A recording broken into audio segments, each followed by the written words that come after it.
PKA 642. Guests had trouble. No guest tonight, just the boys. Taylor? This episode of PKA brought to you by Lock and Load and RealDBG.com. Bunch of wonderful products. We'll talk more about them later. Yeah, a little disappointing with the situation. And it's act of God, folks. Act of God. Harley lives in a third world country. It's called Quebec. And they have on and off electricity. It's normal for them there. Don't make fun of them. It's not appropriate. They have a difference. They're not Americans like us. They're not first They're sensitive about it. And so we're trying to be sensitive. He says that he's expecting his electricity to be back sometime mid next week, which is very in line with Canadian public service, response rates. I mean, they got too many people out snatching guns up. They can't get the power back on this week. Maybe next week. Yeah, maybe next week. And there's a bit of a waiting line for the power, much like healthcare. Exactly. Yeah. And Dick is ill. Is he dying? Is that what we heard? Verified? That's what we hope. I think he's going to make it, though. Oh, yeah. We'll see. Fingers crossed. But yeah, I think we got it hopefully set up for next week with those two to come on. I hope, because I like those two. They're fun. When they were like beefing on Twitter, I did no research on what they were arguing about, but I just enjoyed watching it. Because let me ask you this, without knowing anything, did Dick lose again? He loses every beef. No, I think Dick's. I was told Dick's. He's got to win. Yeah, I thought Dick is. I don't think Harley knew all the facts before he started. But that's just what I heard secondhand. No, it'd be fun to hear from those guys. Yeah, I saw Dick lose to Destiny a couple times, and I lost to Destiny. To the ridiculous argument of like paint chips in the 1930s are the reason for racial disparity or something like that. Yeah. And he still out-debated me, so it's a hard win. Yeah. Well, I don't give a shit about hearing them debate whatever fucking issue on the boxing card. I just want to kind of ascertain what they're upset about and then keep them arguing. Just keep them fighting about it and bickering, because they're both gregarious guys who like to laugh and joke, and they can both roll with punches. But one's way bigger than the other. So yes, but it's online. You don't know that. Well, I'd love to see that boxing match. Maybe it could be a real thing. No, Canada versus Mexico. Yeah. I don't think Dick's going to win that fight, so we can let Mexico be his main flag. Yeah, I'm confused because how big is Dick? Is he? You guys are acting like he's small. Just compared to Harley, I think he's a fucking giant in my mind. Dick, just a towering figure. I think he's probably like figuratively speaking or so. But Harley's probably about 6 foot, maybe a little less. Hasn't Dick been a boxer for like decades or something? But he's all broken up. He injures himself all the time. Broken down. He always talks about his bicep bowling. Maybe you're right.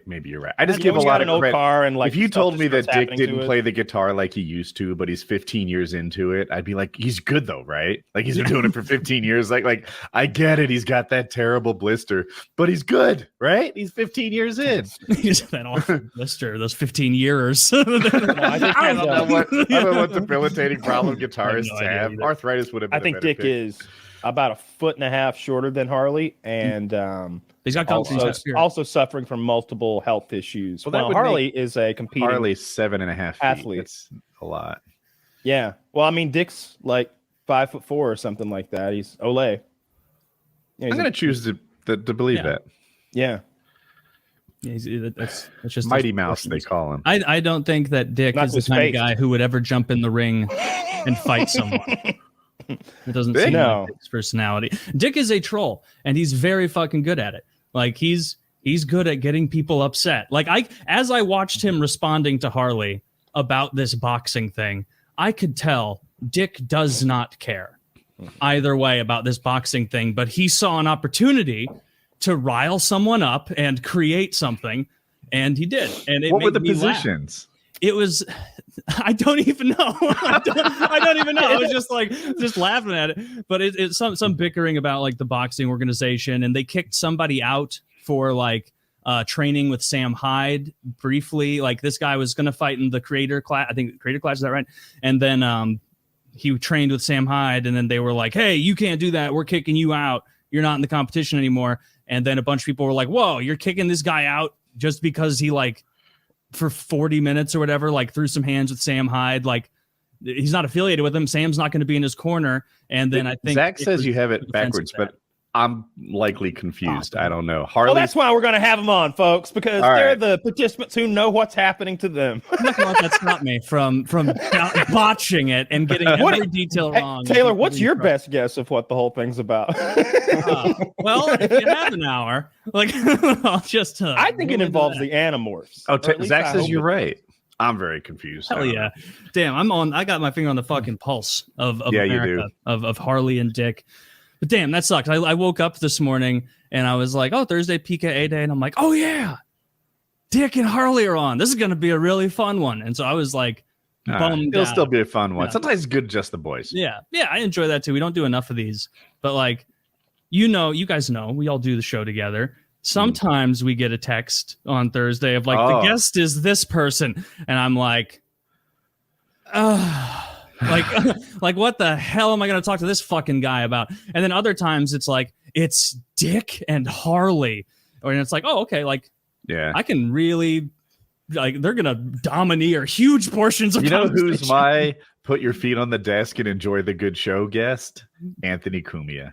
That guy is a pro. He's always on top of it. If you say something funny, he hits it back. If you say nothing, he'll say something funny. And he's got, what else do you need?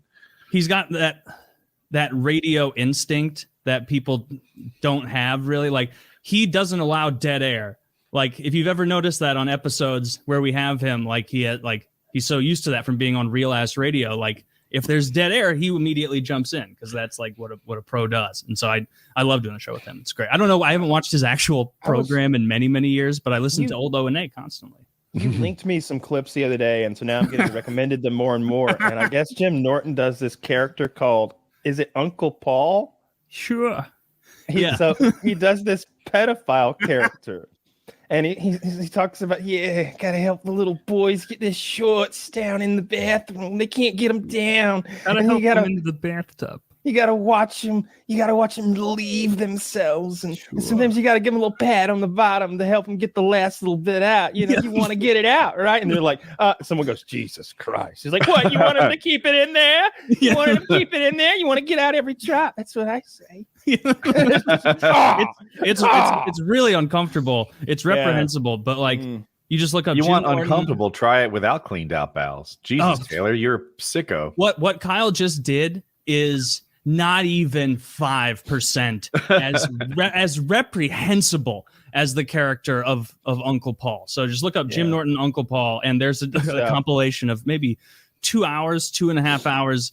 And it's a character that, like, is the only purpose is to upset everyone else in the room. Like that's the whole point, because Opie hated Uncle Paul. And you could hear in Opie's voice, like he'd be like, oh, because Uncle Paul would show up and start. There'd be like a story about like, Opie's bring up, did you hear about that little boy with the said turtle at the amusement park? Because it was an old show with that viral clip. And he'll be like, yeah. And then after that, I took him and I showed him a new game, a private game in the woods. And it's like, it's like, God, stop it, fucking Uncle Paul, with your goddamn pedophilia. It's humor that doesn't play anymore. Does he still do that? I was gonna say, like, pedo jokes, they're hard to tell now. Well, he did it in.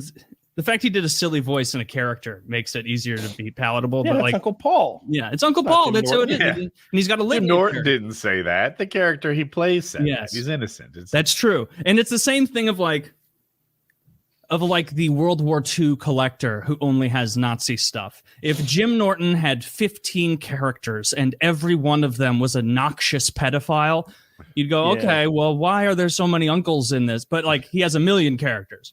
And so it's the same way where a guy's like, hey, yeah, I got this Nazi helmet, but it's because it kind of fills out the room. Check out this America and Italy stuff also. Like, 10 years ago, I sold T-shirts that said "Uncle with benefits." Those jokes don't fly anymore. I don't think. I don't know. You could not pay me to wear that shirt. Fucking arrested? No. What does that mean? What does it mean? I don't understand what it means. I always thought whenever I see a little kid wearing a like Father of the Year shirt, it like tickles me. I like to see that, like a 14-year-old dude wearing a Father of the Year shirt. Something about that just really gets me going. Love that. Tickles you greatly. Yeah. I like seeing. I like those trashy shows where the teenagers have kids. they're like 14, 15. They're like, well, I just decided I want to have sex. And it's like, now I'm going to be 28 while my kid's in high school. Shit. Do you ever talk to a teen parent about how it happened? I know how it happened. Yeah, I do too. Irresponsibility. Sin. I have. I talked to a teen. First of all, I couldn't get anybody to fuck me at this point in my life. And I was like, how did you do that? And his girlfriend was hot. I've told this before, I think, but it's been a long time. His girlfriend was super hot. He was super not. And they were dating for some reason. I don't know. And she was fucking him for some reason. Again, I'm not sure why. But I could talk to this guy, and he explained that they had sex and they didn't have a baby. And then they had sex again and they didn't have a baby. And he's like, you know what? I guess that proves that I'm not fertile. I guess we are free to just fucking cream pie all we want, and there'll never be a baby. It's true. About 2 months later, he realized teenagers are actually quite fertile. And there she was, like 8 months pregnant in 10th grade, which is 15 years old for you. It's a good look. Americans. Did they keep her in school, or did she like switch schools when she got really pregnant? When she got really pregnant, she stayed in school for as long as she could. Call Disgusting. that 8.5 months or something. Like, she was pretty much full term as a student. And then I don't remember her coming back. I think they should pull them out of school. I don't think you should be able to go to high school if you're pregnant. I think they should shame them. They should send them to a special. It gives hope to the boys like me who aren't having sex that it's possible. Yeah, and then people are going to get pregnant to get out of school. Oh, they should castrate the boy. Well, it might have been. I don't think call. That's appropriate. I think they should probably have a This stern. was your idea. You're backing off now? Was it my idea? Did I? Okay, then I'm in favor of it. Easy as that. That's all it takes. Bam. Yeah, if only I could get you on board with circumcision. You never will. My mind is made up. Taylor, you love Hillary. I love Hillary. He's like, oh, do I? Okay, she's cool. She's great. She has hot sauce in her purse. It makes her likable. God, I hate that woman. She's awful. Just the worst. Never been funny or charismatic ever. Not even on accident. She's not coming back. Do you think she's ever drank blood? 78. No, I don't think she's ever drank blood. I don't know. She hasn't. Sure. And you can't. It's what it really is an unfalsifiable. Here's the thing. I know for sure. I know for that. sure that Taylor's grandma has never been a part of some sort of a circle of trust where we all drink blood. Very true. And you know, maybe there's some dead children on the floor. I don't know that about Hillary Clinton. Yeah. They don't do that in Missouri. They're into more of a New York thing, sort of thing there. Yeah. It's more of a Missouri, we don't it's more of a New York yeah, all right, academic financial type sort of thing. That makes sense. I always hear about that owl cult that they're always supposedly a part of. Right? You want to convince me Taylor's not part of that? Is that the Bohemian Grove thing? Yeah. Where there's a big owl statue. Yeah, that's the one that like Alex Jones snuck into in like the early 2000s. Was that like a thing that made him big, or am I mistaken? I don't know anything about that. I just always hear about the owl worship, like not necessarily like there's an owl there going whoo, and we're all like bowing to it, but you know, there's a statue of an owl god or some nonsense like that. And then they do like Eyes Wide Shut, like sex parties. That always seems to be a part of it. They take the newest congressman who just got elected, and they make him fucking blow his highest donor in front of everyone, and they take video of it, and then. This is fucking fact, people. He's still in his car. What's his name? Madison Cawthorn, still in his wheelchair, just blowing people. Where's that guy? At the bottom of a set of stairs somewhere. Hockey players threw his wheelchair away. No, this is not a very good statue. It's a high quality. You know what? It was the lighting. You know, when they get the fire going, you can really see it, eh? Yeah.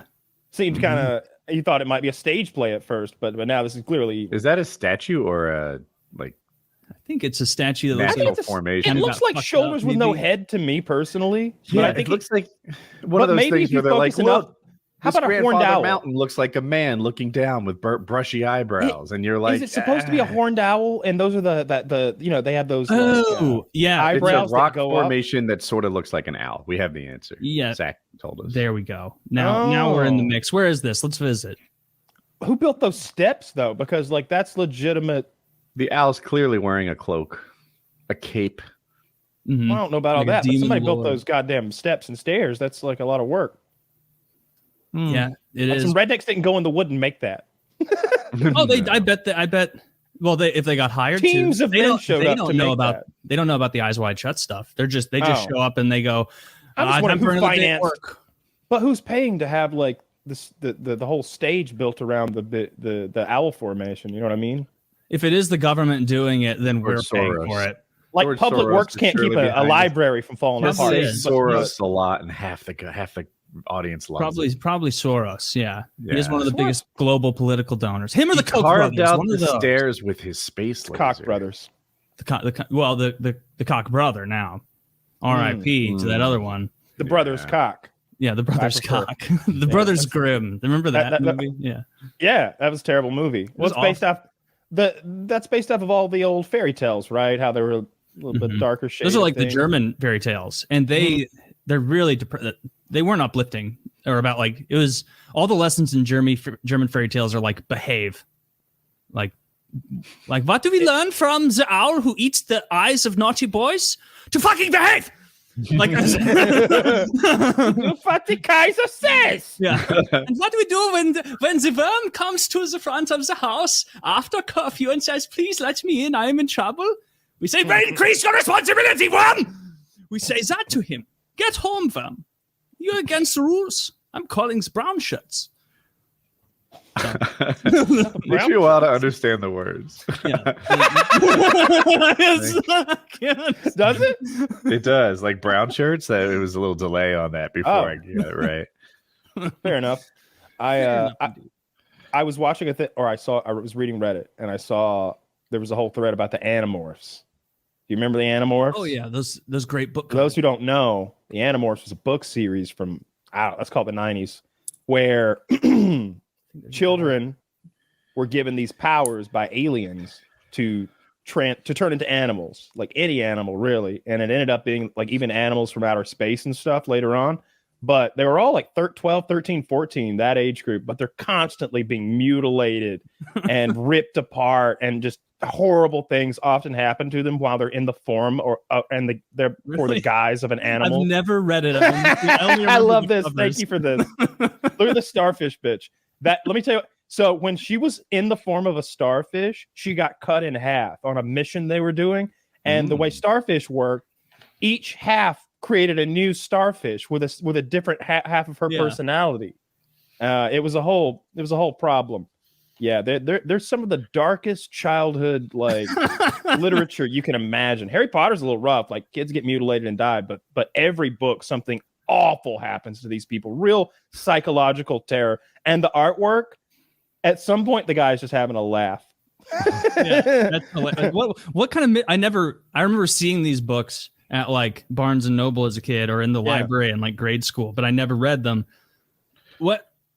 What kind of problems were they seeking to solve as a starfish? Alien invasions. Like there's a whole race of aliens invading and trying to take over and like create mass genocide and stuff. And they have similar powers, if I remember correctly. But the thing is, they're from some scary, they've been to alien worlds all around. So they've seen scary fucking animals. So our kids are like, we got to go to the zoo, because I think they have to touch or at least see an animal to have it in their data bank or whatever. So they go to the zoo and there's a bear. Now I've got that. There's a tiger. Oh, they can turn into animals. So she's not just a starfish. No, there's just a scene in that book where she becomes one for her like underwater mission. Yeah. So they would generally become whatever animal was best for what they were doing. Maybe a fly on the wall would be convenient, or a fish in the ocean, or a bear to fight off an alien who's turned into a Tyrannosaurus, which I think happened. There were dinosaurs at one point. Did you like this book series as a kid? I read two of them. Can't wait to see how they get out of it. I only read two of them, and it just wasn't doing it for me. Something about I remember specifically reading them and not really being about it, and thinking Harry Potter was way cooler than the Animorphs. But then I saw that Reddit thread and read through, and what they do, they go book by book, the awful things that happened. Here's what happened to a 13-year-old in episode 4. The rapening. It's like, oh my god. Yeah, it was real. Because they'll be in. Sometimes they'll get stuck as the animal, and now they can't. Now this one kid's just a hawk forever, and they gotta be like, sorry, Jim. And Jim wants to eat mice because he's a hawk, but that's like traumatizing to him to like kill and eat a mouse with his face, you know. And it's a whole thing. There's lots of psychological terror that happens. One guy he's a fly. He gets swatted. Now he's all mangled and like eyeballs oozing out of his body, and his whole thorax is ruptured, but he's still alive. But he can turn back into a human. Well, not right then, or everybody would notice, right? He's got to lay there in agony for a while. If you die as an animal, do you die for real? Is it like a dream? So, yeah. Like several of the children die. This is pretty Lots. Many animal of the children die. I didn't know Like, Here that. are some of the they things that you frequently might die. not remember as a kid. A child repeatedly experiences his intestines hanging out of his body while in various animal forms. The child in the form of a fly experiences getting splattered and smeared against a ceiling until his friends, who are also flies at the time, can peel his body off and take him somewhere where he can transform back into a whole human before his insect mind fades.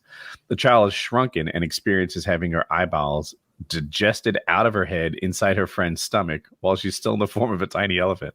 Yep, There's that some pretty happened. cool She was stuff. blinded permanently by that. Really? I think so, yeah. I'm almost positive. I'm almost positive. Dude, this is a fucked up book. I wouldn't have guessed this based on the cover. I thought it was like kids hanging out, turning into animals, maybe solving a minor mystery, like a boxcar. Big Kids mystery. style. The heroes are forced to permanently imprison another child in the body of a rat because he knows too much. They abandon him on a tiny island with other rats and garbage. In the You ocean. know too much. A tiny island in the ocean. Like no hope of ever getting away. Is there a made-for-TV movie? An or ordinary television ant gets transformed into a human child. It has no idea what's happening and is so overwhelmed by its huge new brain and sensory input that all it can do is scream until it dies. Nice. Yeah, They should okay. make it. Fuck Harry Potter. This should be a movie. I want 8 movies of that. Yeah, I want the Animorphs. I want it. There's want more so than 8 many. books. There's many books. Yeah, it's like Boxcar Kids. I'm There were a sure they ton. go to space, and I'm sure that they either go back in time to get dinosaurs or to a dinosaur planet. Did you ever read mystery books like in your school Boxcar library? Children. Love it. Boxcar Kids, the Lots of Boxcar them. Children. Do you remember I remember reading like a third of one of those books, and I read like a number of them, but like getting through it and being like, oh, I know the ending, and like as though that was hard.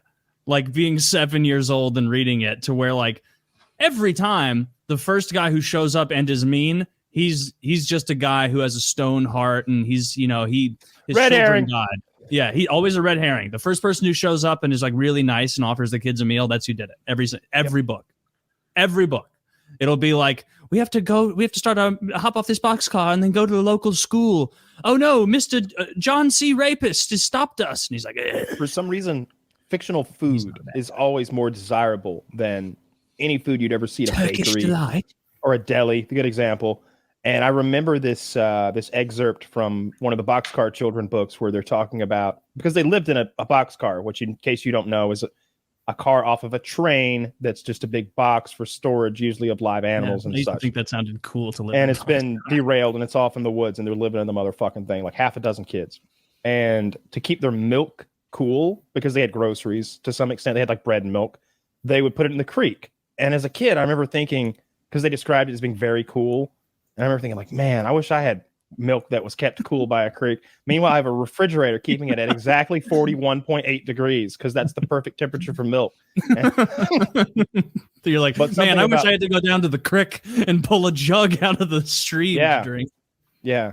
No, I liked those. I read a ton as a kid, and I liked did the as well. mystery stuff. I liked when there was a band of kids who were like brothers and sisters, because I didn't really have any brothers or Mhm. sisters. I had the one, but we didn't get along. We didn't have any Yeah. fun together. Want to do our own thing. So no, I like that. And then Harry Potter too. See, I always identified with Harry Potter a little bit. His world was so cool. I was thinking, man, I've got a good family here and everything, but would I trade? Yeah, I'd trade. Fucking zap them. Wizard. Fucking zap them so I can be a wizard. Like fame. Harry Potter's supposed to be this sad story. He is the most famous, good-looking wizard in a wizard world. He has a cool ass scar. Is he supposed to be And- good looking? Is that a thing? Yeah. Well, I mean, I picture Daniel Radcliffe. Even in the books, he's like above average looking. He's certainly not like geeky or anything or like gross. He just needs to like wash his hair. That's his main problem. But you know, he's famous, rich, good looking, powerful, well connected. it's not a sad story. Okay, his biggest problem is that there's a Hitler running around he's got to deal with, but that's everybody's problem. It's not like it's his personal Hitler. Everybody hates Voldemort. He's a problem for the world. I am familiar enough to know he is a little like a personal Hitler, like right? Like he wanted to. Yeah, he wanted to kill Harry more than anybody else to get his powers back. His mind, which was the only. Yeah, absolutely. That's a cool movie there where they like attach the guns to his hands. I haven't seen that. He does a bunch of weird stuff now, and I like it. Made so much Harry Potter movie money, he gets to do whatever he wants. Yeah. That's great. I think Elijah Wood does that too, which is weird because they're both like short, similar-looking guys who starred in enormous fantasy series, and now they just do whatever movies they want. Are you trying to convince me they're not the same person? They are not. They are. Can you imagine how low, like how much that dude would run fantasy if you parlay Frodo into Harry Potter? You know, they sign autographs for one another. They get recognized all the time. Like, oh, I love you so much. And then they start going on about the wrong universe. Yeah. I loved you and Sam. Thanks. Sign as fucking Elijah. I like that. There's a lot of black guys that happens to as well. I see them on Twitter. Like, I've signed your name so many times, man. I'm getting good at it. I think that's polite. You know, they came up, they think you're someone else. You know what? I will sign as Elijah Wood. Boom. Give this person a story. I like it. We were talking about Elijah Wood and his lookalike signing autographs for each other. Which YouTuber do you think you'd sign autographs for? Oh, insert wrong person. I love your stuff. I've never been compared to anyone that wasn't just a huge insult. Like I've never had someone tweet me a picture of someone good looking and go, damn, doppelganger alert. It's always either someone who's actually retarded, like an actually retarded person, or a big fat guy who's like in the news because he is part of a heroin ring. Someone sent me my doppelganger the other day in some TikTok. It's if you guys can find it, it's two dudes in a body of water. They're in kayaks maybe, and I think they're fishing. And one of them's black, and I think the black guy catches like a nice fish, and they start like laughing and like they're really overjoyed about it. Like maybe there was even a crocodile in the water. I don't really remember. It's been a minute. But the white dude, my dad may have had another son, and it's that white dude. Like I need to talk to my dad. He looked so much like me. I was like, look at this. Like every angle, every time he turned his head, I was like, that's what the back of my head looks like. That looks like me. I mean, it was reach really out weird. to him. Yeah, it's true. Back when I used white to guy from TikTok. Back when I used to look at the subreddit, every time they're like, this person looks like Woody. That person was like 30 pounds fatter than me and maybe just had bad taste in clothing or something. And that's what we shared in common. Also brown-haired white guy. If I were to pick, maybe an old Philip DeFranco. Could I pass for an old Philly D? Can't picture him right now. I have he's not looking good. I saw a he is clip looking of him good the other day. Like he's got some mojo going on in the background. They're putting some of that digital CGI on him or something. No, they're keeping him younger. You think a little forever. De Niro treatment? Yeah, they're going to have Philip DeFranco forever, just like Bruce Willis. Are you aware that Bruce Willis has dementia, and so we talk about it every week. Yeah, and so he sold his the rights to his deep fake to some company. And now I saw a commercial of him the other day, and I don't remember, it was a soda or a beer, something like that. And it's Bruce Willis going, good drink. And he like drinks it, and it's a young Bruce Willis again. They just created him. And Bruce Willis is somewhere with dementia. He has nothing to do with Japanese soda. So they're just selling his image to like sell Pepsi in Japan. He was never there. Here? You see this commercial? That's what I'm saying is at no point was he in that room. Bruce Willis doesn't know that this happened. He just got a check. Like it would be like you appeared in this commercial and they sent you a check. We made another commercial of you, Taylor, and you'd say, "Oh, really? Thank you. Here's the money. Damn. Great." And that's what this is. Bruce Willis wasn't there. It's not his voice. It's all deep faked. I like this. It's a new kind of long tail, right? Because I think Kyle's making a case that like he didn't earn this, and I'm like, no, he did earn this. There's a reason they chose Bruce Willis and not us, because he has this body of work out there, and this is his long tail. You sell your deep fake, and no, I'm not making that case at all. That'd be silly. I think it's awesome that he stressed that he didn't go there and do it, but it's the long so tail that everyone understands the technology that this is of deep fake. I'm glad we cleared that up. Well, this isn't him sitting there. Well, up until this very moment, we've been talking about CGI technology where they take an old actor and they make them appear young. But he's not even there. There's some guy sitting there with dots on his face, right? That's not Bruce Willis. Yeah. Damn. That is so weird because I thought that was a still from a movie when you first brought it up. Like no more movies for old Bruce. Are you guys like when I see pictures now? I'm always finger counting. And they're going to get the fingers right sooner than later. Like, have you seen those hyper realistic where like you can tell something uncanny where it's like a celebrity dressed in a goofy outfit, but it's only that you 100% know it's like ridiculous when you're like, oh, the hands are messed up. That forearm is slightly too long. Like if you just glance at it for 2 seconds, it can fool you. Like, is finger counting an expression or actually counting? No, actually AI doesn't do hands right. And so if you look at an AI picture, often there'll be an extra knuckle, there'll be an extra folded finger. People holding hands is almost a knot. Like they don't get hands right. And so you can finger count for now and see tell when it's AI because they're really bad at hands, which is a weird thing to be bad at. Although I guess apparently aren't hands hard to draw too. I'm not an artist. I'm imagining trying to draw my hand right now, and I can't draw a circle, so I think it would be a real problem trying to draw. If you wanted to like draw your right hand, you have to be like, oh, I just trace it with your using your left. So. You're doing not a tracing hand, the kind of hand with shadow that you could show someone and be like, wow, that's art. Well, I'd start with the tracing. Who are these people? Well, that's isn't that Cardi B on the right, or is it? And on the left, that's Spider-Man. Why are we looking at this? It's Nicki Minaj. I can't tell them apart. Throw Meg Thee Stallion in there, and I wouldn't know either. And Spider-Man. What?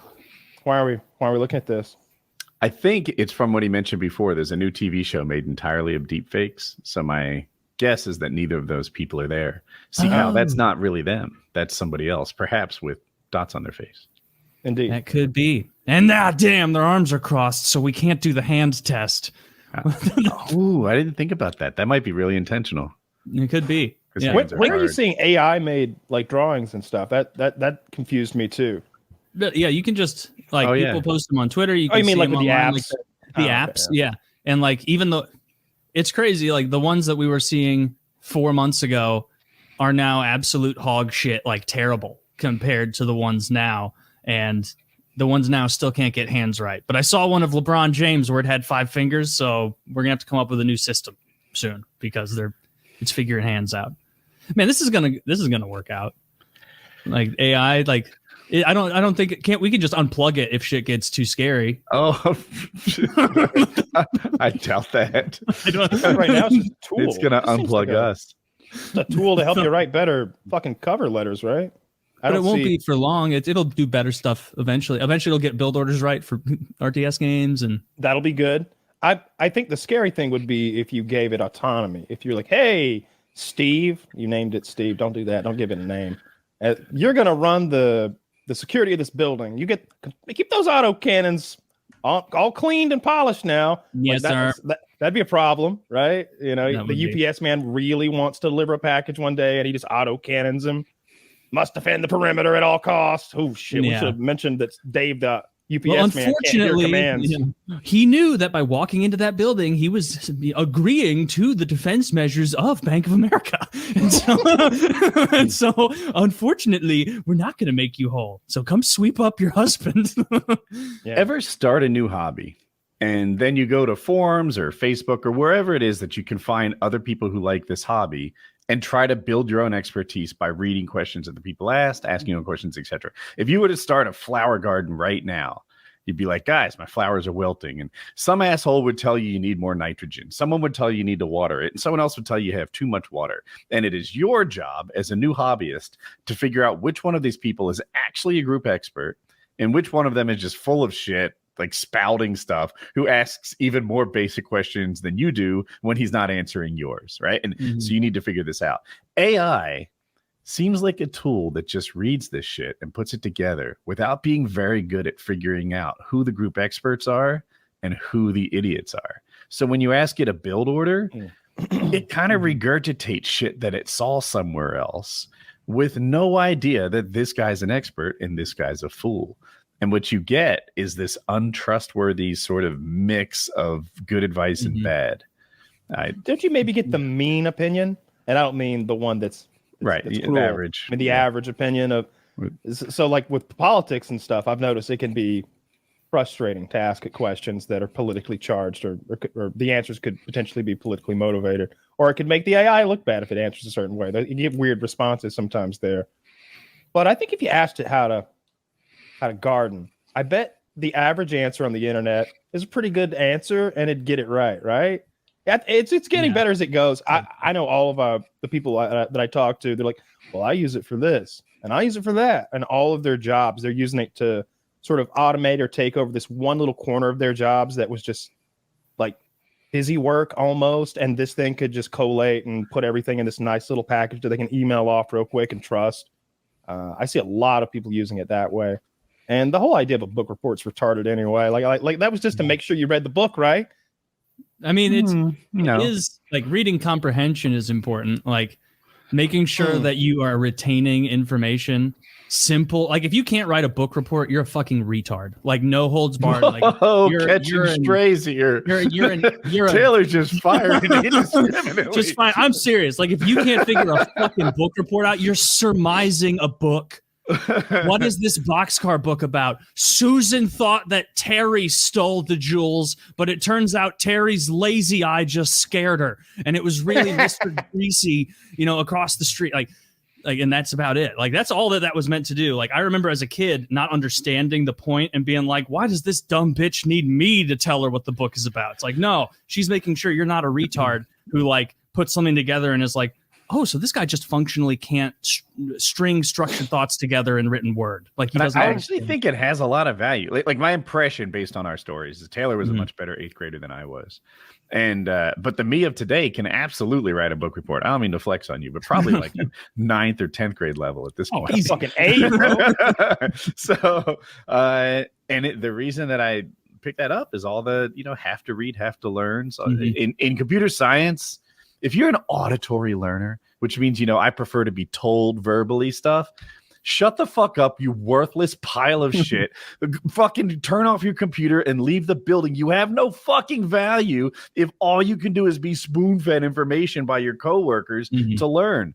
Become a reading learner or get the fuck out of this career. And I bet that's true with attorneys and doctors and so many more. If you're a warehouse manager, maybe you do learn by doing, or you learn by other people doing the job and whatever.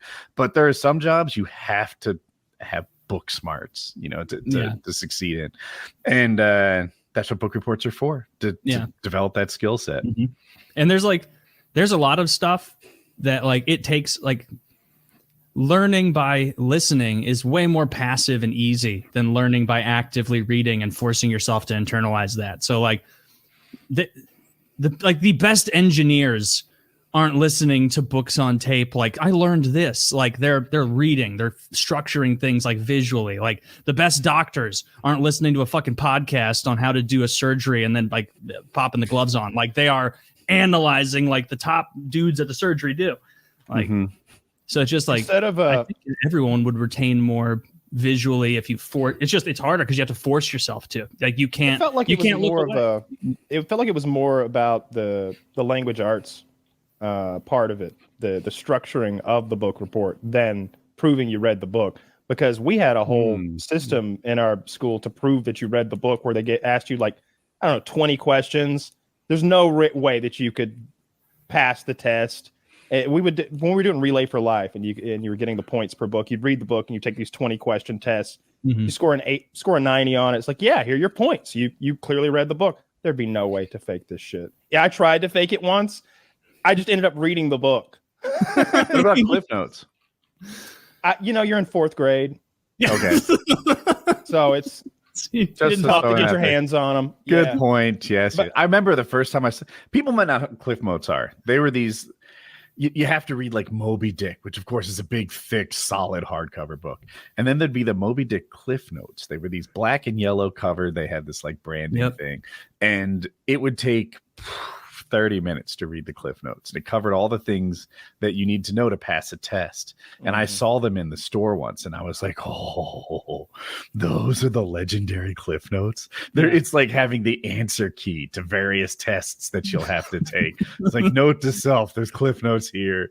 I remember seeing that at like 16 at Barnes Noble, like Spark Notes on a shelf. You can sell those, like you can just buy that, like. And but now, at that point in life, you're like, well, school's pretty fucking easy. Like I'm not going to spend money on it. But yeah, I remember a kid at school, multiple kids like got in trouble like for having Spark Notes, those like exactly what you said, black and yellow little pamphlet books, and they'd like read them in the middle of the lunchroom, and some teacher would be like, "Oh, where'd you get that?"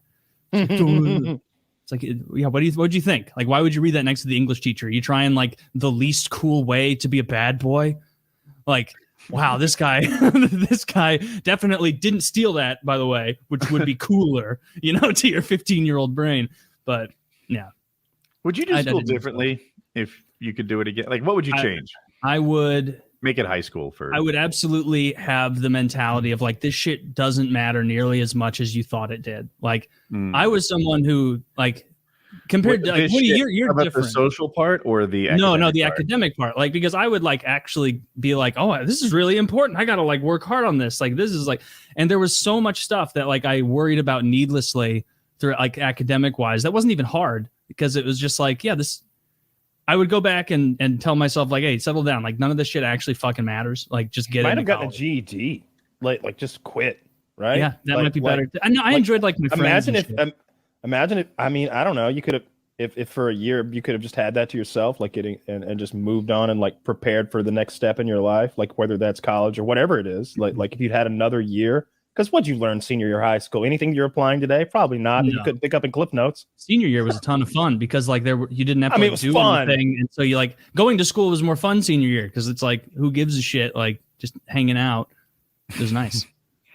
I didn't take a single AP senior year. I took 2 gyms, 2 study halls. I had the most. I also had no APs my senior year. Yeah, they wouldn't let me. No, I was scrambling to graduate high school. Yeah, I remember, like I was like I'd get worried about things needlessly, but I remember like this Indian kid who was obsessed with school, getting a 35 on his ACT instead of a 36 is a perfect score. 35 is probably top, 3%, 2%, like something, it's very high. And he got a 35 instead of a 36 and was like openly crying in the hallway, openly crying about it. And I wanted to be like, get your shit together, man. Like 35, like, yeah, first you don't have to go home to his parents. I know I don't, but like, that's like someone worth $10 million openly weeping around someone with 68 cents in their pocket. Like he was openly weeping around like dumbasses who got like horrid scores. Remember which school he got into?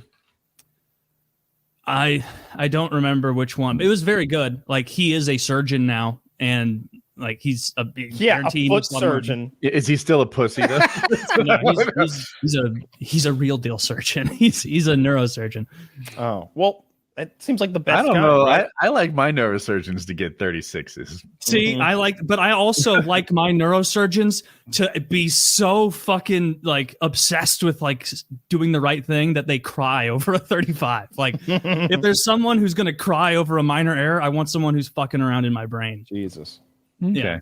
I don't want a guy like, kind of give it I don't think surgery's as hard as we think it is. I know. They're fucking, they're gatekeepers.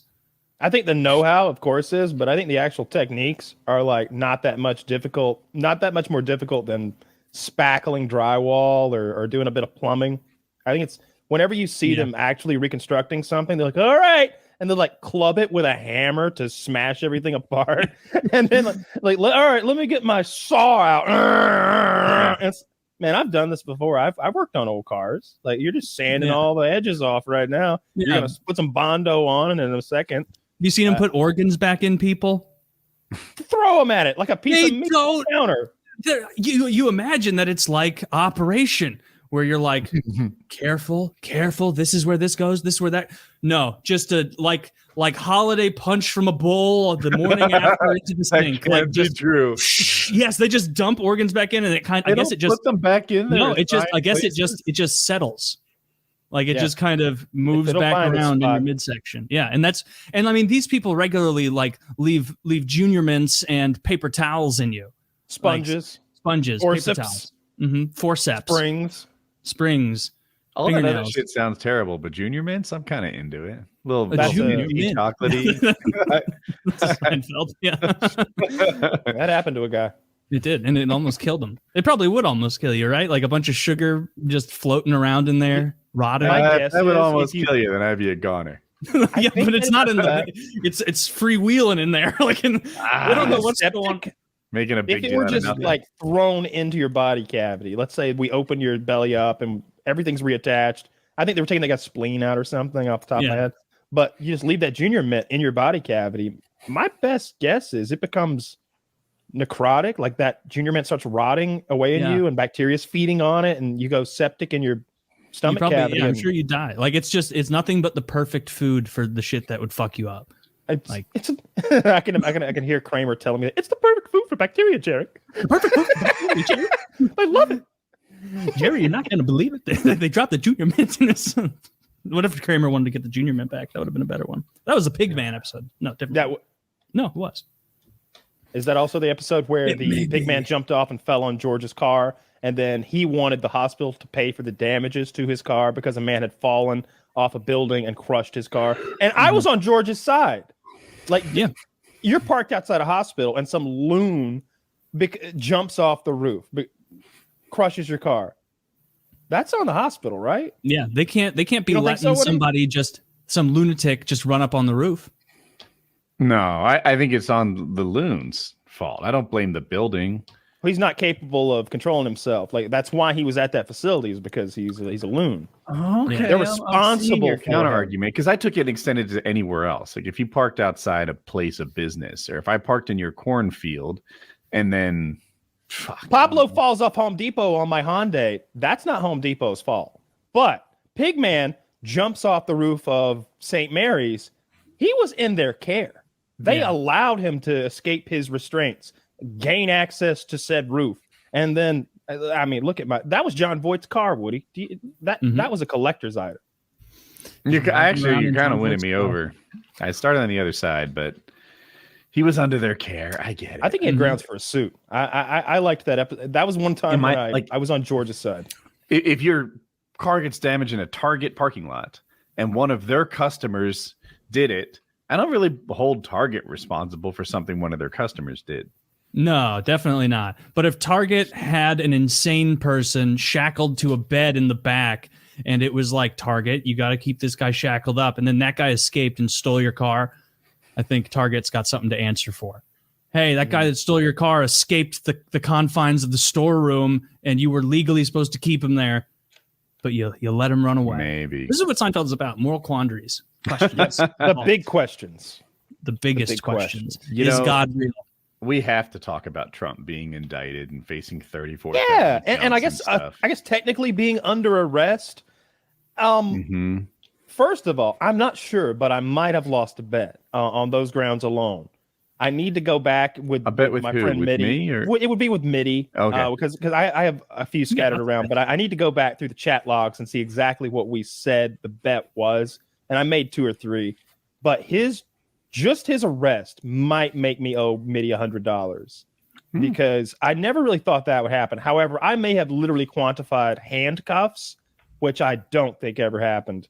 And, might get the $100. And so because there was a point when I surrendered myself to the U.S. Marshals, and but they didn't put me in handcuffs or anything. They just said, like, waved a wand over me. You're under arrest now. It was like one of those. And then that's kind of what they did to Trump. So that's kind of a different My understanding is no to handcuffs, no to mugshots, yes to fingerprints. They weighed him. He finally made it to 270. Right? Damn. He couldn't do it in 2022, but he got Man, 270 on the scale. You know what the Democrats are like, Woody? Yeah. They're like that kid who finds out Santa Claus ain't real in kindergarten, and they can't wait to tell everybody that he's 270 pounds and his hands are little, and no, he's not a billionaire. No, he's not. He's not. They just want to ruin it for the rest of us. All of us. Y'all Look, wanted to Santa's believe in sitting there in Trumpy court. gloves. Bunch This of is like haters. Miracle on 34th Street. I hope they bring like bag after bag of letters written to Donald Trump. Santa. Dude, let's start it. Let's write letters to Trump. Oh man, I bet nobody's getting this. Hey message. Trump, I think you're pretty cool. You didn't respond to my last letter. Write it like that Eminem Stan song. shit. Yeah. Truly yours. Stan. Truly yours. So I understand the respond. charges against him, and I feel like a lot of people don't. I can lay it out hopefully in under a minute. Here's the scoop. He has hush money payments, which are legal, right? Heck, I'm under 2 NDAs right now. Stories I wish I could tell the show. But sometimes you pay people to keep their fucking mouth shut, and there you go. That part is legal. What's illegal is he logged these as business expenses as if they were legal expenses. So he falsified his business records to make it a tax break, when in reality, these were not business expenses. Cool. That's a misdemeanor. Unless you're falsifying your business records to commit another crime, right? You know, if the falsified business records are in support of some other crime, then that can become a felony. So was it supporting another crime? Well, what they're alleged, they haven't specified the crime. They asked the brag with the DA exactly what the crime was, and he said the law doesn't require me to specify the crime yet. So that's where that is. But everyone is saying it's campaign finance fraud. Is he guilty of campaign finance fraud? Now, if you talked to me even a week ago, I would have said, nah, I don't know. Hush money payments to porn stars and different people he fucked. That could very well be outside of the campaign. That he might be doing that because he's married, because has a public image he wants to uphold. There are lots of reasons outside of running the campaign that maybe were his motivation for doing catch and release or catch and kill stories, where they'd pay, say, McDougal for the rights to her story, then never tell it. Or Stormy Daniels, where they just paid her to be quiet. It didn't work out. Well, it's funny you say that, because the reason that I think it was campaign finance fraud is Trump said, let's delay paying Stormy Daniels until after the election. Then we won't pay her at all because it won't matter. And I'm like, oh, shit. This wasn't about your wife or your kids finding out or anything like that. You have it in writing from Trump himself. Let's try to push this past the election, and then we just won't pay her at all. We'll stiff her on the bill. Very much on brand for Donald Trump, by the way. And so You did. he's guilty. He did. You think so? He falsified his business records. That's not under dispute, really. That's the misdemeanor. And it was about the election. That's kind of guilty too. I mean, he said if we push this off till after the election, we won't pay her at all. So Trump has falsified business records to commit campaign finance fraud. And now the question is, like, This is like not novel to him. Like, all of these fucking people say that they're going to spend stuff from their campaign money on other shit. Like, it seems like after that long last, like, this is what they're trying to get him on. Like, paying off Stormy Daniels. Like, they will throw whatever at him to try and get anything to make him not able to run again. Like, obviously that's what they want. So, like, it's just like this being a thing. Like, he paid off a porn star. Like, I don't give a fuck. If you really think that all these other people are really moral with their super PACs and their money, like, it's not. He's just being targeted. They're absolutely not. I agree. Yeah, it seems like when you give money to someone and they have like 3 million left in their campaign, it suddenly becomes theirs somehow. Like, they're not allowed to spend on themselves, yet they do somehow. Yeah, it is a slush fund that all these fuckers use to buy everything that they want. And so the idea that, like, oh, we have to be so serious about this right now with this fucking porn star hush money, it's like, this is absurd. Like, that. Here's what this feels like to me. And let me just take a step back. Yeah. Trump's campaign financier went to prison, right? His campaign manager Uh-huh. went to prison. Trump's accountant went to prison. Trump's attorney went to prison for this, by the way. He went to prison for this. And you can say it's not a serious crime or whatever, but when he was getting out of prison, Trump said, no. Keep him in there longer. Don't let him out. Unless he agrees not to write a book. Yeah. Which is I'm like, not, you want to talk about weaponizing the government, Jim Jordan? Look inward. Well, baby. I mean, like there's yes. So anyway, they all do. His accountant, his attorney, and his campaign finance manager all went to prison. Trump is a criminal. That's hardly under dispute. But the question is this the one we get him on? It feels to me like this is getting Al Capone on tax evasion. This is getting O.J. Simpson on kidnapping. Are we happy that that's what those guys went down for? I mean, that's exactly what it is. Like they're trying anything to keep him from being able to run. That's what it seems like to me. Like they want to get something on him that precludes him from it because seemingly he's a lot more popular than the other Republican, DeSantis. Yeah. And I mean, obviously, like if the Democrats are going to lose, they would a million billion times rather DeSantis win than Trump. Like, I don't even think the Democrats absolutely want Trump to win the primary. That's their strategy. And it's a dangerous strategy, I'll admit, right? The Democrats are like, Trump is a fucking loser. We beat him already. And he got smacked. Nearly every one of his like handpicked people in the midterms got their asses kicked. And Trump, of course, lost while Biden did what? Sat in a basement on Zoom calls doing nothing? Letting Trump just lose his own election? Yeah. Well, Biden let the media run his campaign for him, largely. Like so, come on. No. All you got to do is let Trump go on a mic and he'll lose the election for you. That's what Trump does. Trump, right now, they did a poll. 60% of America likes this trial and 40% doesn't. I think that poll result has nothing to do with the trial. I think it's 60% of Americans don't like Trump and 40% do. And that's what's up. It could be. I'd be interested to see like where in the polls midterms, are so iffy. The Democrats financially supported the campaigns of the people that Trump supported. Why? Because they thought they were easy to beat, and they were right. It seemed dangerous at the time. Like, oh my God, you really want to go up against this guy? What if he wins? Every fucking one of them lost. And now you could be right. They want Trump. They want Trump to win the primary. Could be dangerous. Nationally, Trump is more popular than DeSantis, so I don't get why they'd want to go up against Trump again. When DeSantis isn't as popular outside of Florida as Trump is. I hear you. I think the Democrats are right on this. I think that no matter who wins the Republican primary, Trump, DeSantis, or someone we're not naming, they will be up against Biden on an equal footing, right? That's just coming out of the primary. There's two contenders and they both get a look. That person will be propelled to the same stage during the debates and they'll be held as an equal. So while DeSantis looks behind and weaker now, he'll be just as strong. Whoever wins the primary is going to be the guy. That's true. Yeah, the other guy will fall out. Trump's got a thing. That thing hurts him. That's why that's why he lost last election and he got his ass kicked in the midterms. I don't know how much you can blame the midterms directly on him. I mean, the candidates he picked were atrocious. That Federer, is that his name? Federer or Fetterman? I think it's Fetterman. The gentleman who'd had the stroke. Not with it. Still beat Trump's candidate. My goodness. Still beat Dr. Oz. Was a doctor. And we learned, and what we learned afterward is that he wasn't Dr. Phil. He's a real doctor. Yes, yeah. Wasn't he like a brain surgeon or something? Yeah, that's what we. That guy can write a book report. We were ripping on him. How about this? How about we have the two of them write book reports? Best one gets to govern the state.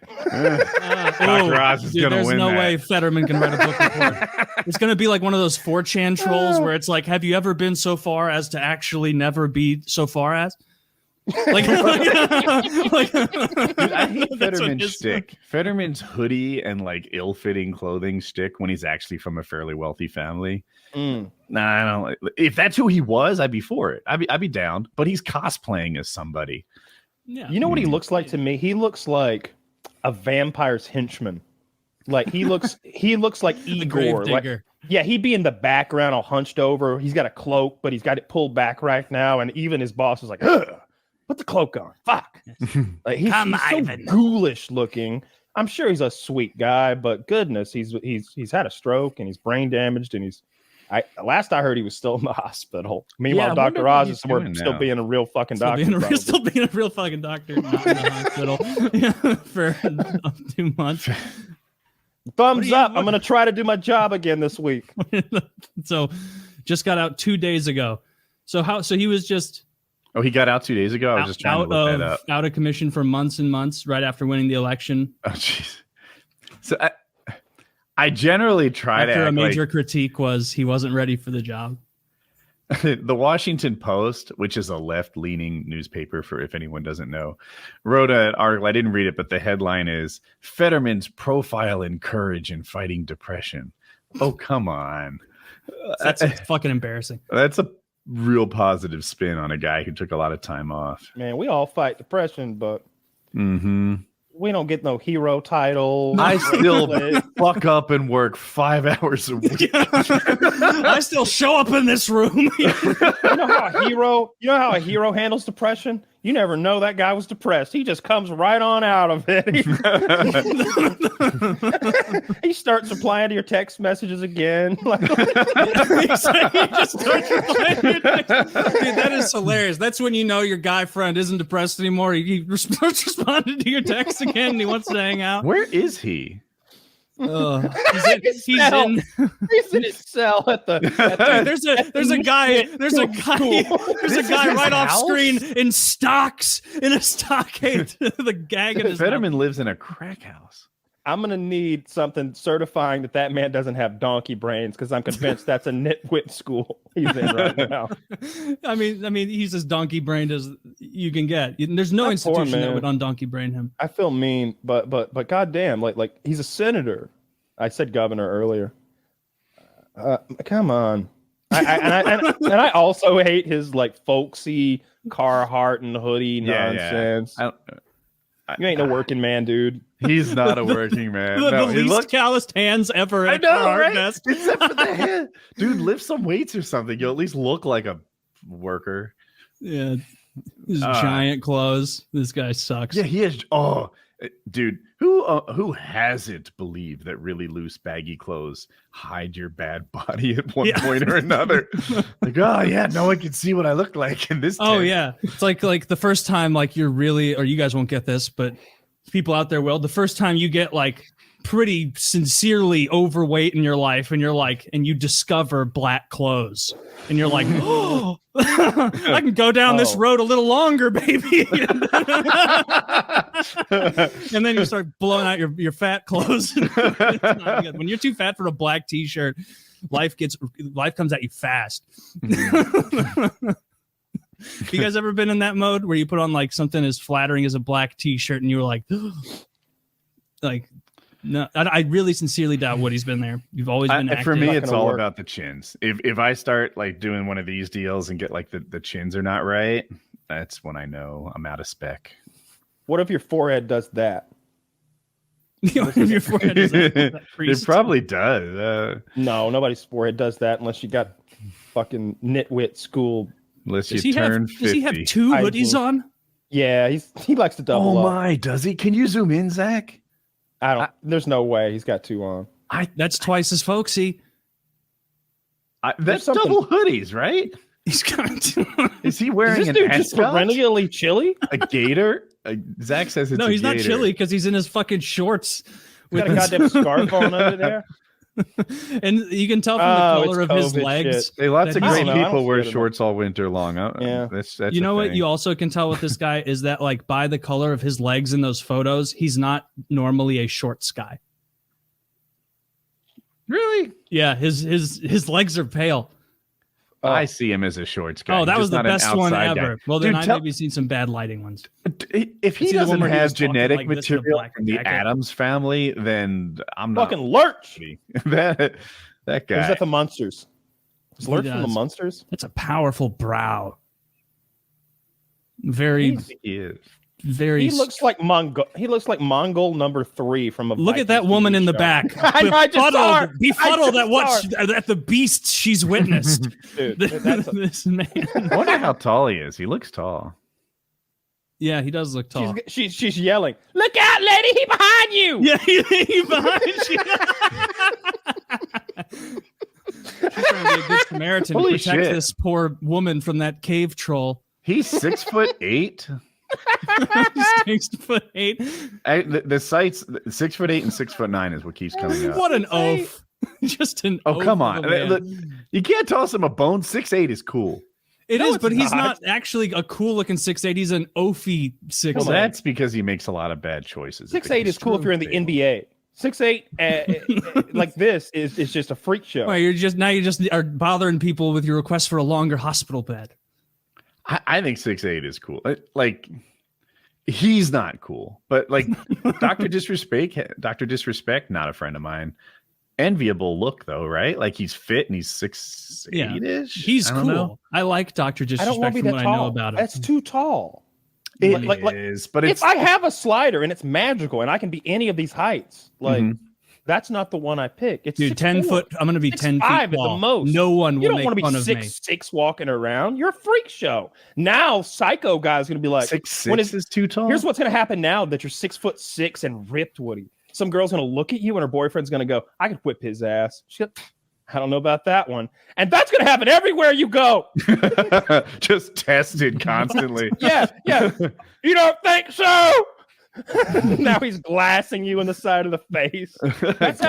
That's why Derek has his like particular look or whatever. He got cold cocked while he was a bouncer by someone that did nerve damage in his face or broke some bones or something like that. When you're big and intimidating looking, people make a point of assaulting you. Not if you go if it's a magical slider, dude. Slide that shit to 8'11", Robert Wadlow height. No one is fucking with you. No one. 9'6". My friend Kyle, what he's if it only 9'6". stretches you out? Taylor, if I took you and stretched you out to 8'1", you're such a beanpole. 8'1", 212 pounds, baby. Just breaking like a the balloon breeze. animal. Yeah, no, that what would be funny is I'd be like, now I can eat anything. And then Are you I'd down eat to my way through 212, that. or was that a hypothetical number? No, that's like I weighed like a week ago. I'm at like 212 now. Yeah. Nice. Outstanding. I'm angling heavy for that one. That one is the first number. You want your weight to start with 1? It doesn't have to, not get crazy. Like 198 would be fine. Right. Like just Or getting like a 1. Or like 1,000? 1,000. Yeah, I went the wrong direction. Just saying, Taylor. There's more than one way to skin a cat. Yeah, when I'm in the ones, I'm svelte by my standards. I feel That's when you know you're too fat. When you get back to the ones. 199.8. We all start in the ones, more or less. You know, and but some of us get back there again. Like, are there any 1,000-pound people alive? Not Very right. briefly. That one guy in Saudi Arabia, I think, cracked 1,000 like 15 years ago. He's the guy that they had to destroy part of his wall to bring him out with a crane. I think he hit 1K, but I don't think any women have ever hit 1K. Men. I don't think Winners. I think it's a short-lived record because they tend to die very quickly. Speaking of short-lived records, we've seen the South Park episode where strong woman is competing against the other strong women. Okay, well, for Woody's benefit, there's an episode where there's a very fit real lady with a vagina, and she's got like a six-pack, and she competes in like track and field as an adult, and her ex-boyfriend, to like be a dick, joins as a trans woman and like breaks all her records. So now she's silver medal on the podiums and stuff. And he's literally drawn and voiced like Macho Man Randy Savage. Ooh, yeah. So, I'm a strong woman. he's like doing, yeah, exactly. He's all bloody on the yeah, he whipped her ass. The one of the second place is his ex-girlfriend. He's just there to spite her. Well, I know where this is going. This more or less happened in real life last week or so, where I guess a trans woman had joined the weightlifting organization for women and set new records for everything. I think her bench press was in the nature of like 250, 260 or something. And a man who is a Olympic weightlifting coach, I believe, is his job. I guess he was probably upset by this. So he became a trans woman real quick.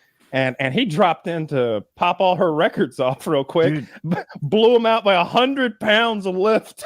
Hell yeah. Great. The trans woman, I know about this story. The trans woman is a trans woman. Now she's a powerlifting trans woman, and she has long blonde hair, but if you saw her, she doesn't pass, right? Like you'd be like, oh, this is, you do your own thing. Like Daniel Radcliffe's girlfriend. You clearly used to be a guy. I don't know that person. That's a joke. She's pregnant, but she looks like a man.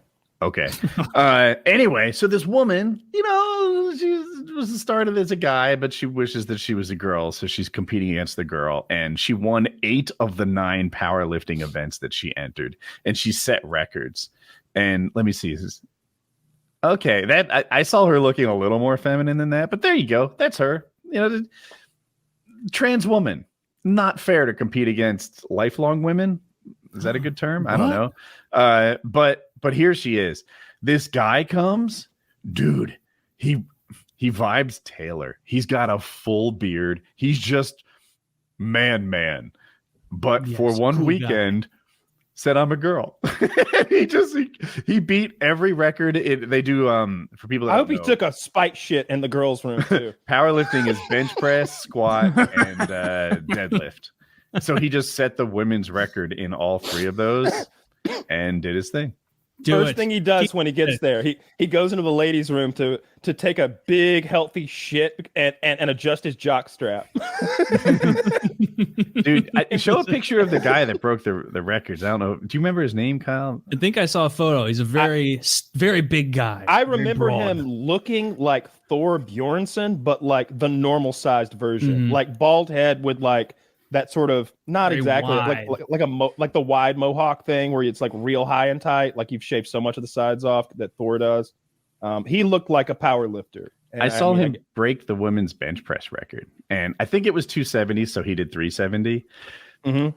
Just by the way he pushed it up and down, I'm guessing he had 470 in him. Like he benched 370 like I bench 170. Yeah, 370 was a lark. He was laughing while he was doing it. He was like, ha, watch this, guys, I'm trolling. Like, he's just throwing around 370. Yeah. No, I love that. Yeah, that's and of great. course, that trans woman is like, oh, this is a mockery. It's making a mockery of everything we do. And it's like, that is the point he is trying to make. The leopards have eaten your face, my dear. Like you don't get why he's here. He's here because you're crushing little girls' dreams. If I know this, when I look at the at the gym, they had a records board. Man, if those girls' records were the ones I needed to push to beat, it'd be like, well, shit, let's just go home because I got most of those already. But the men's records were something to fucking aspire to. It's like, that takes a lifetime of effort to get to a 500-pound bench press or a fucking 675 squat or 800, whatever it was at my gym. It was something silly. They don't get too crazy because it's just a fucking normal gym. But anyway, yeah. I looked again. Taylor's more handsome than this dude. But when you see him, you'll see how masculine he is. Maybe they share an energy. Perhaps. They both look like they would slap a woman, real or otherwise. Right? Like that guy looks strong as shit. Yeah, that guy looks strong as shit. Yeah. He's the strongest woman on the planet. Of course he does. That guy is a powerful woman. Look how thick would you please stop? Look how thick that lady is. That's thick with 3 or 4 C's. He's an anamorph. That's a bad bitch right there. That woman can deadlift. The Animorphs are ruining sports because they're turning into gorillas and dominating weightlifting. That's how the Animorphs can handle it. Actually, I wonder if their joints are built correctly for something like that. Like if I could animate the body of a gorilla, what tasks would I be good at, and what tasks would I be strangely ill prepared for? They're really good at pulling and really bad at throwing. I bet their backs. I want to see. Wait. Are they bad at throwing? Yeah, they can't throw stuff the way we can, I guess, because their forearm is a different. Too long. Like it's too long, and so they get the same reason that like the angle, like apparently the length of their forearm imbues a lot more power, like in the lever action of it, and so that long forearm allows them to like grab your fingers, well, and the muscles, of course, and like tear them off, but also like it. They can't throw shit well. When I see them throw, they throw like this. Yeah.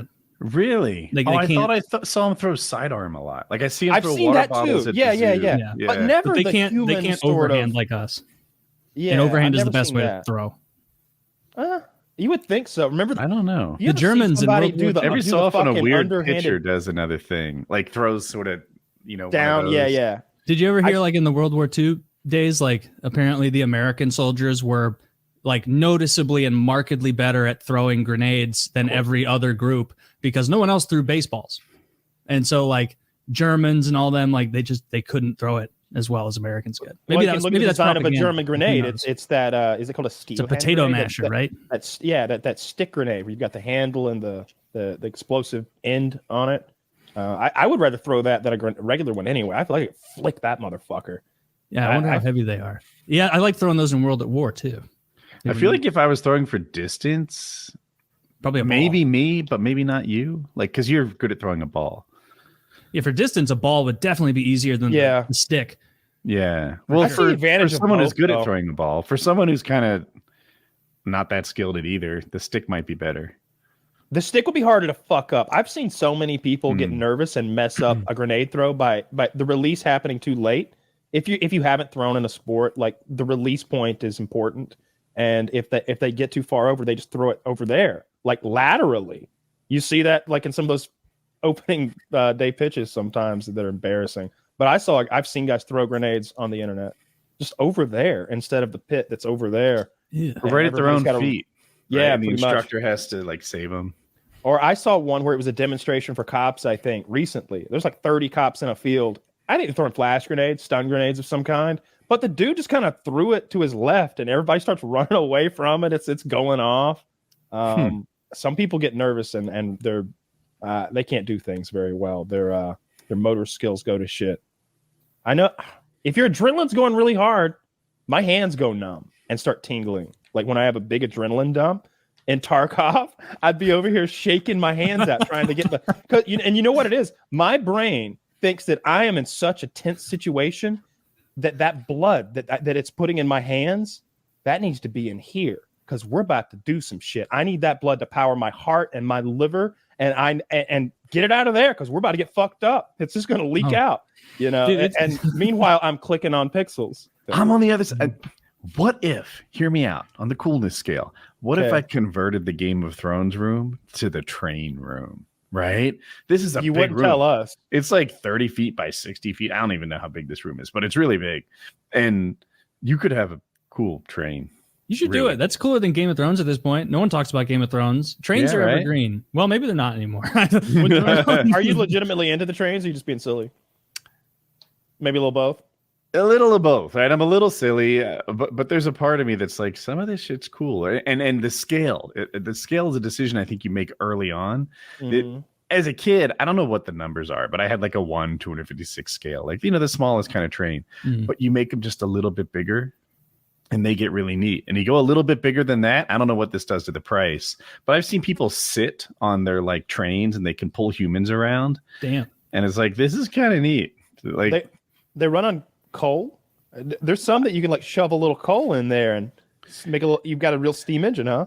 I've seen that. I've seen some that look like they run on coal, but you know, low key, there's propane in there or something else. Like smoke. You don't want a coal burning train in your house. I don't know. I'm Just say space intensive hobby. Ventilation has been included. This is a terrible idea. This guy is you cool. are. Look at him with his whistle. That's me. I'm just a few years away from that. All aboard the Alzheimer Express. What is the handkerchief for? That's for my spittle. I mean, that guy's just having a fun time, blowing on the trains. Look at that. Oh, look, there's Senator Fetterman. That's a regular sized train. It is. And I like the same color as Thomas. That It's a regular train. That train's neat. I can tell he's into trains from the hat. Oh, is that what gave it away? That's what told me he was into I can trains. tell he's not all there by the vacant look. No, that guy's taken every bit of irrelevant information in his life and replaced it with train facts. I had a coworker that was like that. He was an accountant and That's was real just so into trains. He had dedicated his basement to his train, and he had recreated like the railroad infrastructure in the New Jersey, Pennsylvania area. And like literally, like he took pictures and recreated the graffiti in his That's basement really cool. and stuff like that. He was into it in a super big way. Well, Like we'll joke about this, or maybe I think stuff like this is really don't go cool. that direction. I think it's a cool little hobby to have. Like I if was that's about what to you're go the into. opposite way. No, go the opposite way. It's better for us to disagree. I This one to like when I me see seems people like lame. enjoying. I don't know stuff why and this- not caring. I don't care what anybody else does, but I'm just saying, if someone was trying to get me into that hobby and they said, Kyle, why won't you join us in training and trainery? Mhm. I would say, it looks like a pathetic old man hobby to hide from your wife, and no one should care that much about outmoded methods of transportation or track-based, steam-powered locomotives. We should really go talk to a therapist together. I'll call him if it'll make you feel better.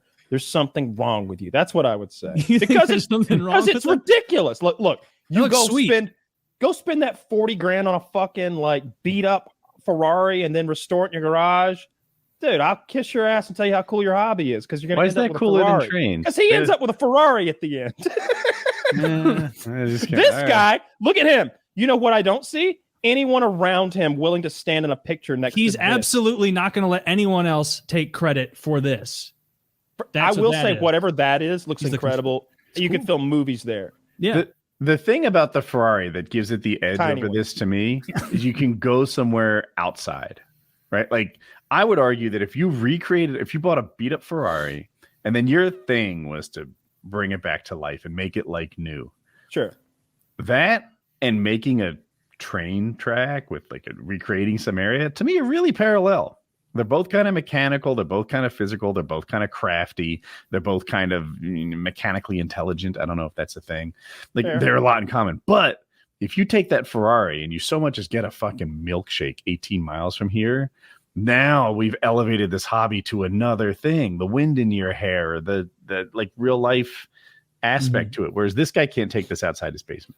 I just think of like, remember Sopranos, how Bobby was portrayed for his hobby. That is how I feel about trainery. Didn't they portray people negatively for oral sex?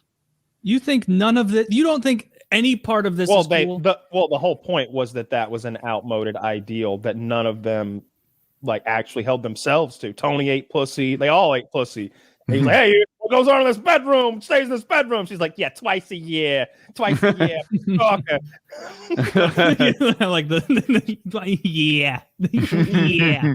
Wait, but Kyle, you seriously don't think this is cool at all? None of this is kind of cool to you? Something about you wouldn't like to just hang out there. I wonder what's wrong with. I'll be honest. Like, something about this makes me think there's something wrong with the guy who spends this much time doing this. This is just Kyle's closet figging denial. It could be, but the thing about this hobby, I imagine him alone, by himself, without. No, you got train buddies and stuff. I can't. The train buddies show up to look when you're done. This guy is a group expert in the online train community. Yeah.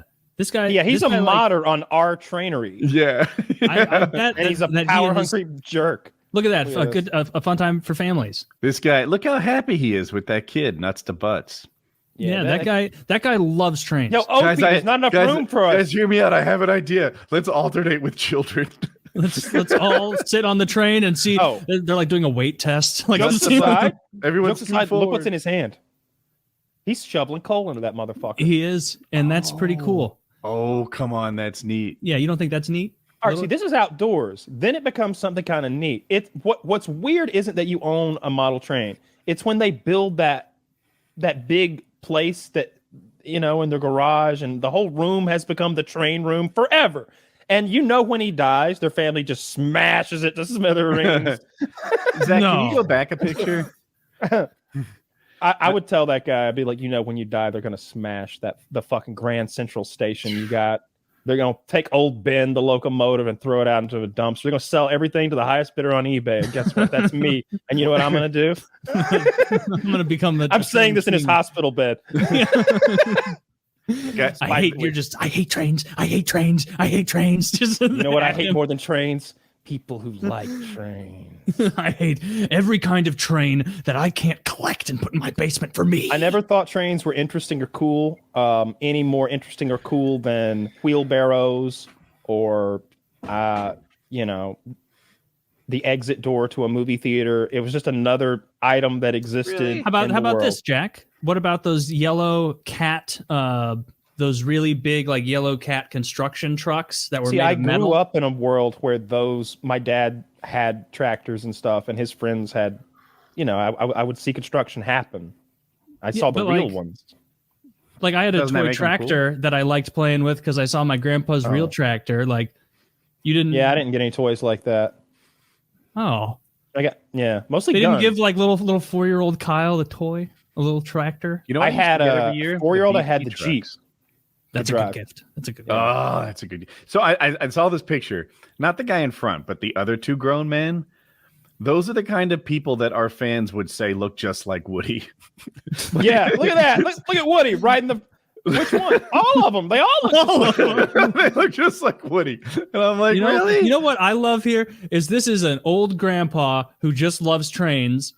They're And like, look, his- that's Woody his- and Colin his- from his 8 years ago. sons- That's Woody. His sons are not that sold on the trains. They don't really care. It's like not and even even- the grandkids are kind of like whatever. But they're playing into grandpa's train interest and having a put nice that family fisherman moment. cap Very on that- sweet.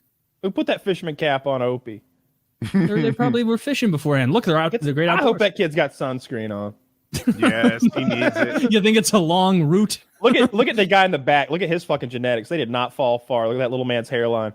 That guy's got the same side profile. You know as what that I'm prince. stuck on? Maybe it's just me, but that poor redheaded kid, Yeah. his calves look like forearms to me. That's just Well, not what humans look he's like. a little guy. He's a little kid. Yeah, He's a he'll little grow. level. He'll grow up, I or never- he'll get bad calf genetics, and he won't. That you never know. I remember talking about a stage in puberty where like I had two crabgrass patches on the side above my dick, and it just took a long time to bridge the middle. And Kyle said, Woody talks about a stage of puberty that I have never experienced.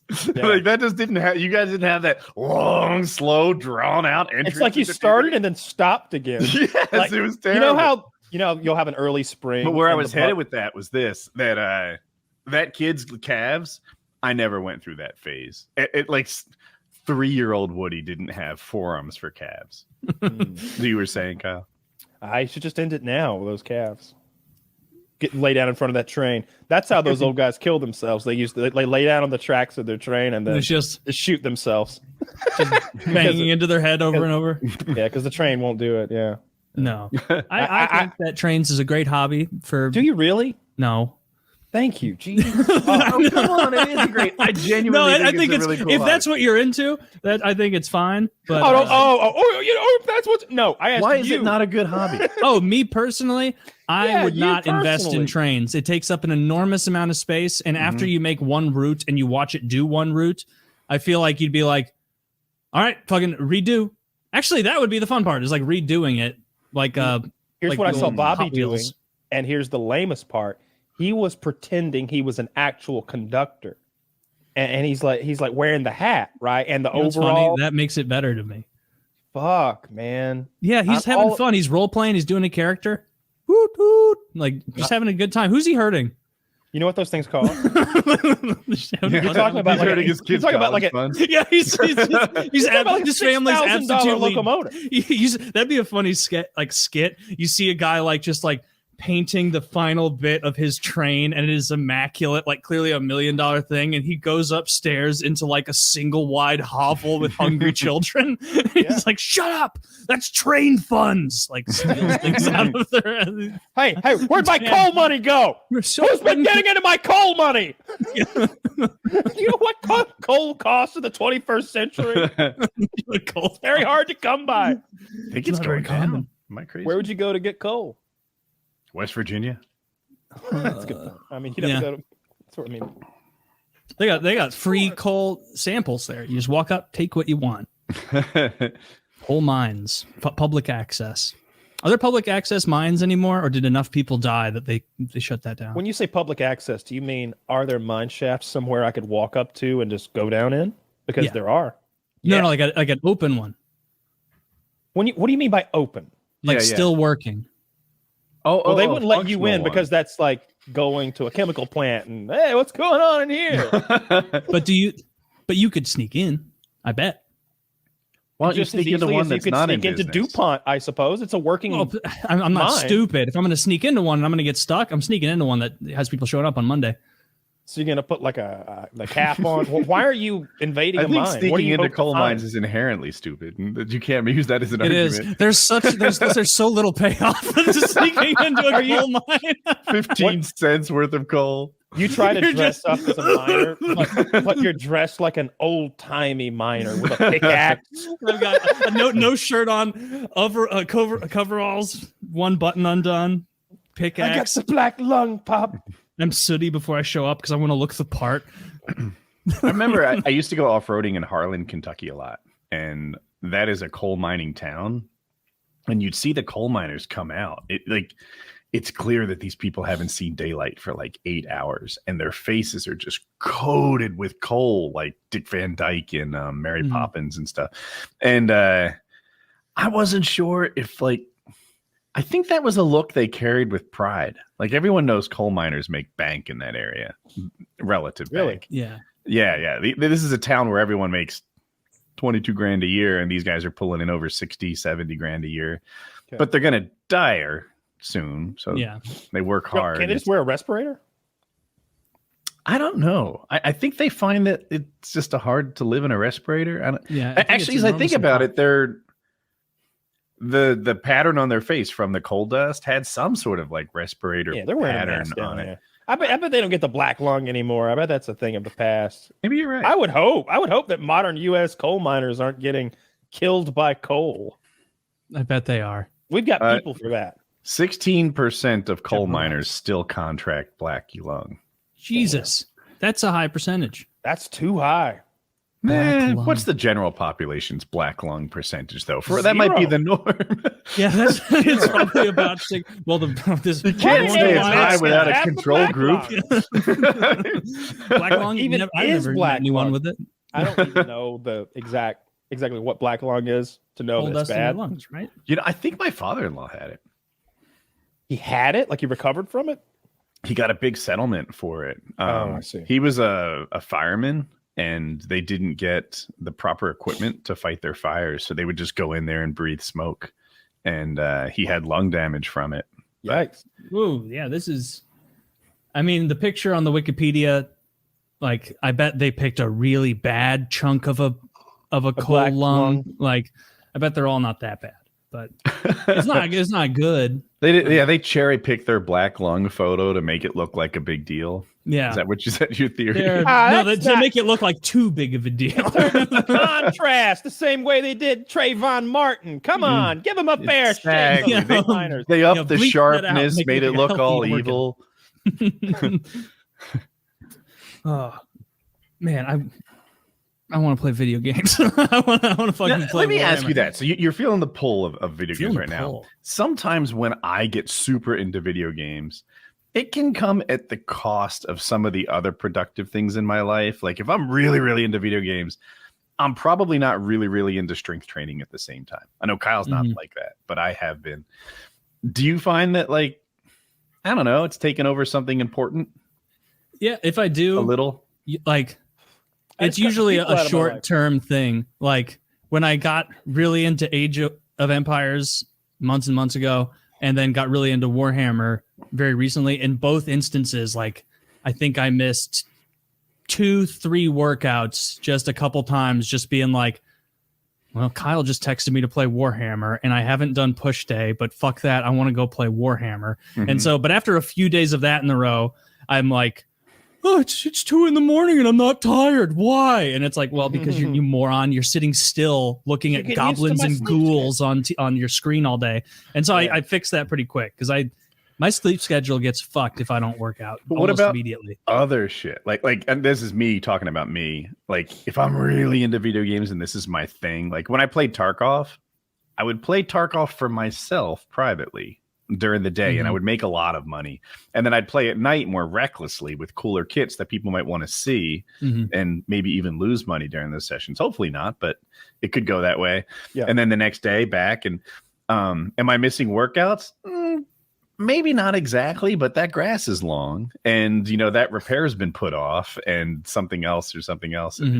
Not you? No, that definitely happens where something will pop up, and it's like, fuck, I was supposed to call and pay that bill that wasn't on auto pay for some reason, and I forgot again. Or the one that happens to me where I have to shut it down is like I will rationalize totally any excuse to like have food delivered in. So I like if it's like Kyle's like, hey, we're playing Warhammer all night, you in? And I'm like, yes. Like there's no chance I'm gonna go eat something healthy. Like I'm gonna be sitting there and be like, well, I'm gaming with my boys. Like I'm gonna order a pizza, and like I will.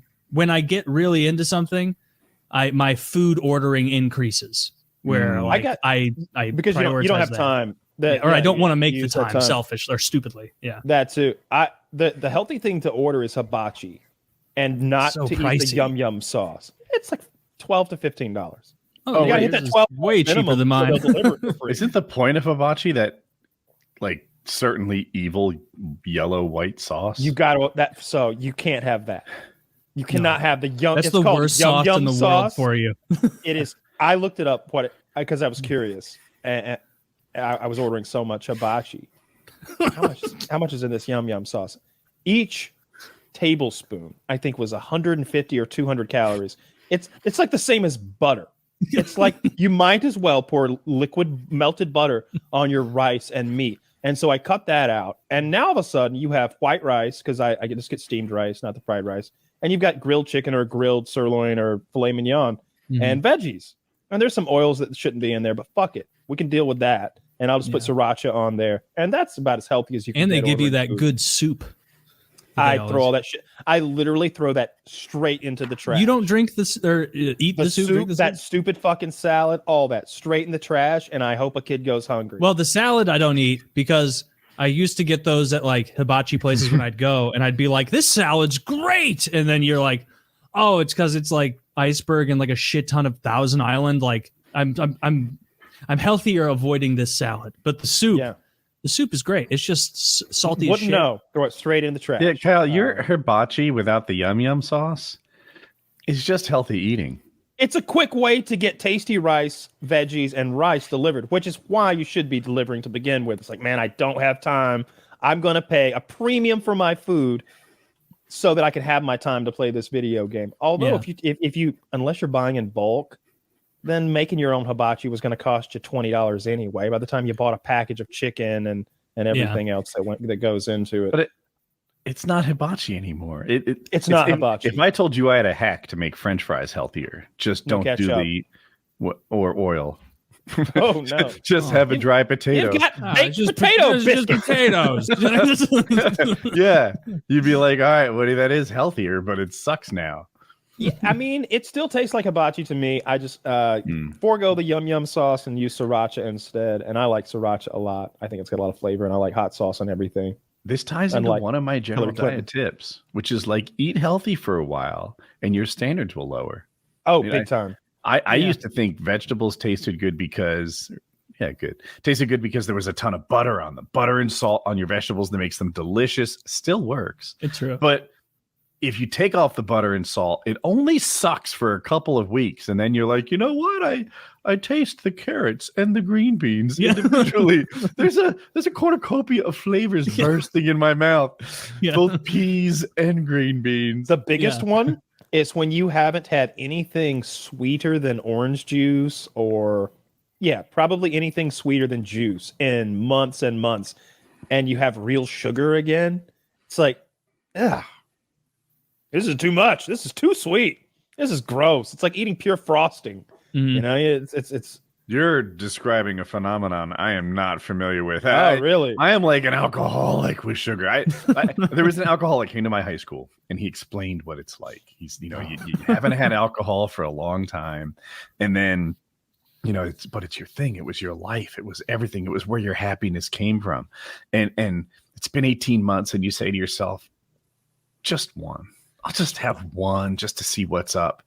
And he tastes it, and he gets that comforting, happy burn that comes down. And he goes, oh, my old friend, you and I together again. That is me and sugar. That is me. If you toss an M&M at me right now, I get that comforting glow.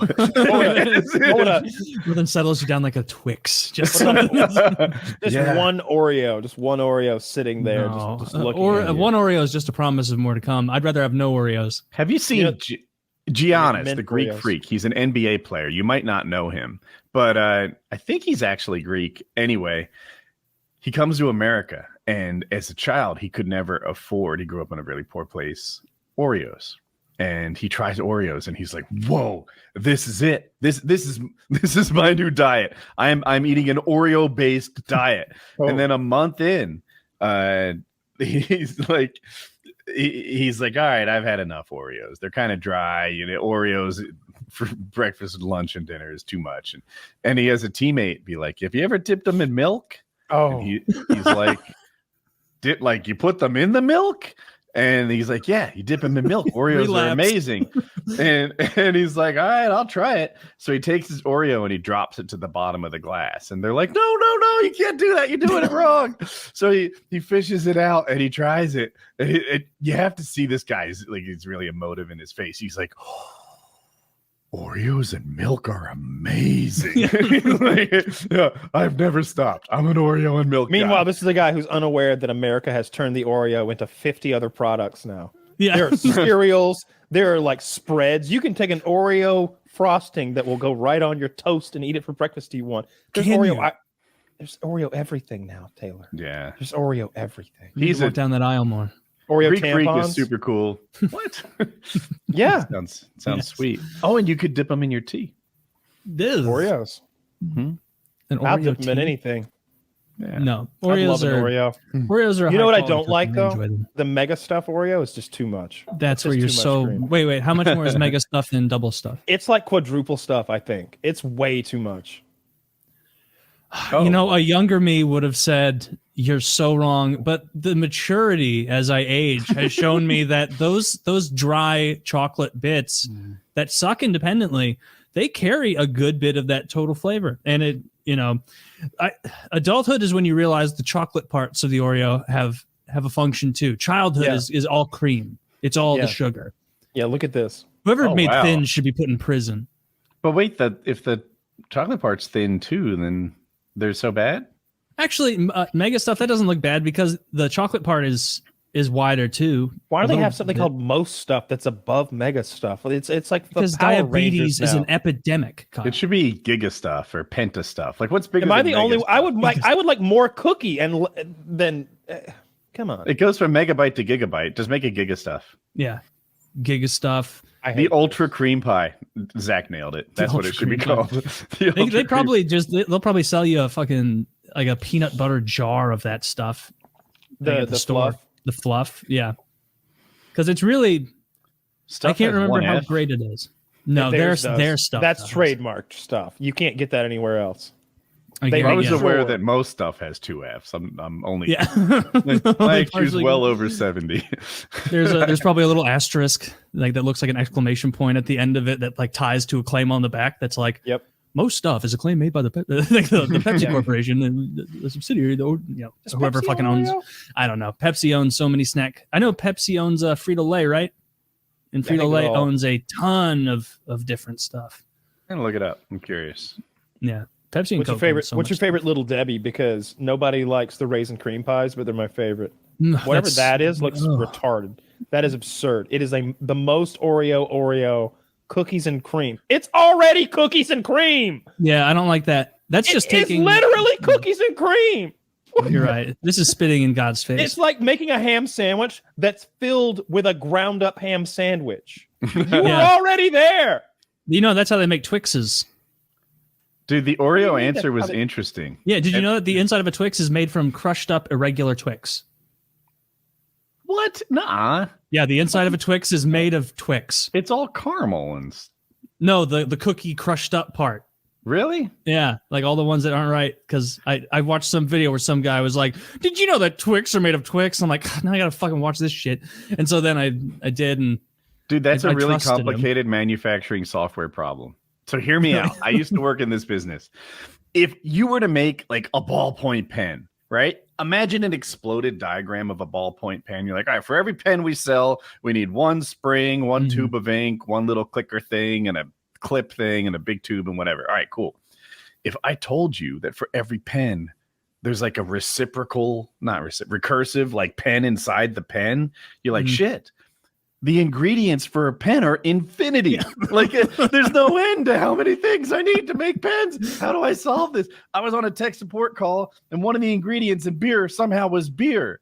And I was like, well, I don't know anything about beer and I don't know how to solve this problem for you. I'm only Where do you- 23 years old. Where do you you're like, but wait, where does the beer come from? Did we make it? the store idiot. This Like, is going to it's be a like- rough conversation. It's like a sourdough. You get a starter beer. Oh, do you know some of those starter doughs are over 100 years old with the sourdough stuff? Yeah, it looks like some of those perpetual stews. So a perpetual stew, Woody, some of those have been going for a decade or more. It's a big cauldron over a heat source, and they have had it boiling with food in it that they have been serving for years. Really? Yeah, And they just keep adding throwing more ingredients, meat in. but it's never at zero. It's never even close. Dude, I looked up who owned Oreo, and so many fucking layers. Hang on. The Oreo is owned by Nabisco, a subsidiary of Mondelez, which is a subsidiary of Cadbury, a well-known British candy maker. Mm-hmm. I didn't. That's where it stops. So, okay. Cadbury's their own man, eh? That's That's surprising. The people who make the know. Easter eggs. I don't know if I've even had. Or no, yeah, you're right. The Easter eggs. I've definitely had one of those. Yeah, that Who cream knows? inside. Cadbury owns Nabisco. You've eaten tons of shit, I guess. Yeah. Oh, I just mean the Cadbury eggs in particular. Those cream-filled chocolate eggs. I love that those things. They're really. amazing. I feel like I'm the only one. Turn off. I'm like, how do people not know they're incredible? I like the cherries, the chocolate-covered cherries that have the cum inside. Well, is it cum or is it not? I always chocolate hoped it was cherries. cum. I've never liked chocolate covered cherries too much. If don't put fucking fruit in my nonsense. I was really cherry against you until you that's said been pickled in sugar, and you're calling fruit. Yeah, there's probably still fucking vitamins in it. No, there's never any vitamins in cherries. We don't eat cherries. No one eats normal cherries. Do you know? The only way we eat cherries is when we like pickle them in sugar and That's turn not them true. into I a eat candy. normal cherries. Well, As you're a not kid, a I normal. would. You eat all sorts of bizarre things. That latke bread that you eat every day is a weird item that most people don't know lavish exists. bread? What kind lavish bread? You're right. What kind That of shit things is do you good. eat? I'm confused now. When do I eat cherries? Yeah. Jackie cuts them up and puts them in my Grey Doucette protein French toast. Oh, damn. That sounds pretty fancy. And that's not a dessert. And so fruit's fine there. Does she pit them first, or they come pitted? She pits them. Yeah, It's dangerous one by one. business. What if she misses one? Then you eat a little bit of Jackie. What are you? There's a surprise fingertip in there. Yeah. One of my greatest fears is biting down on a pit as hard as when you're eating, you're reckless abandon. Taylor, it'd be like unmovable object or like unstoppable object, unmovable force. Taylor bites a pit. He has a nuclear fusion happens in his jaw. And that's how he became the nuclear jaw. You can fight crime there. No, I'm so afraid of biting down on a pit and breaking a tooth. Really? Yeah, I wouldn't want to go anywhere near a pitted fruit. I broken my tooth. Olives can't be trusted. I've never been a fan of olives. I don't think they bring enough to the table. Don't olives have soft pits? That little red thing? That is not a pit. What is it? It's a pimento. Is it put there on purpose? Yeah, they stuff it in there. Seems like a high effort. Pimentos for are great. cocktails. I've had. I don't eat olives. I don't eat olives, and I eat- don't let Jackie eat olives. It's good. It's I good. find Why don't it- you let Jackie eat olives? Because Iron she's fist. temporarily repulsive to me after having eaten olives, and that's what you're going for. Don't do it. It's I definitely like the olives. least worst pizza topping. I like it Olives. on pizzas. I like it on sandwiches, and I like it in vodka. That's where it's good. No, I like blue cheese. I had these blue cheese stuffed olives that are repulsive. They are huge. They're like the size of a goddamn testicle. they're fucking. They like split it perfectly. They must have done it by hand, and they pump it full of the most tart blue cheese you've ever had, and then they throw it in whatever that olive juice is, that pickling brine, and then send it to me. And I keep those in my fridge, and every now and then I'll pop one of those in my mouth when I walk by, and they are disgusting. Why do you keep eating them? I You paid so forget? much for them that there's just no goddamn way I'm throwing them away. And I make sure that someone sees me every time I eat one, so they think I'm fancy and refined. Wow. Look at him popping an olive in his mouth. One of my blue. There they are. Not that brand. Those look. I wouldn't The want Amish Amish buggy. buggy brand ones, but Honestly, I bet the Amish make best, like really good ones. yeah, they made those by. They're making those by hand, though. I bet you can see Yeah. where they punched out the pit and.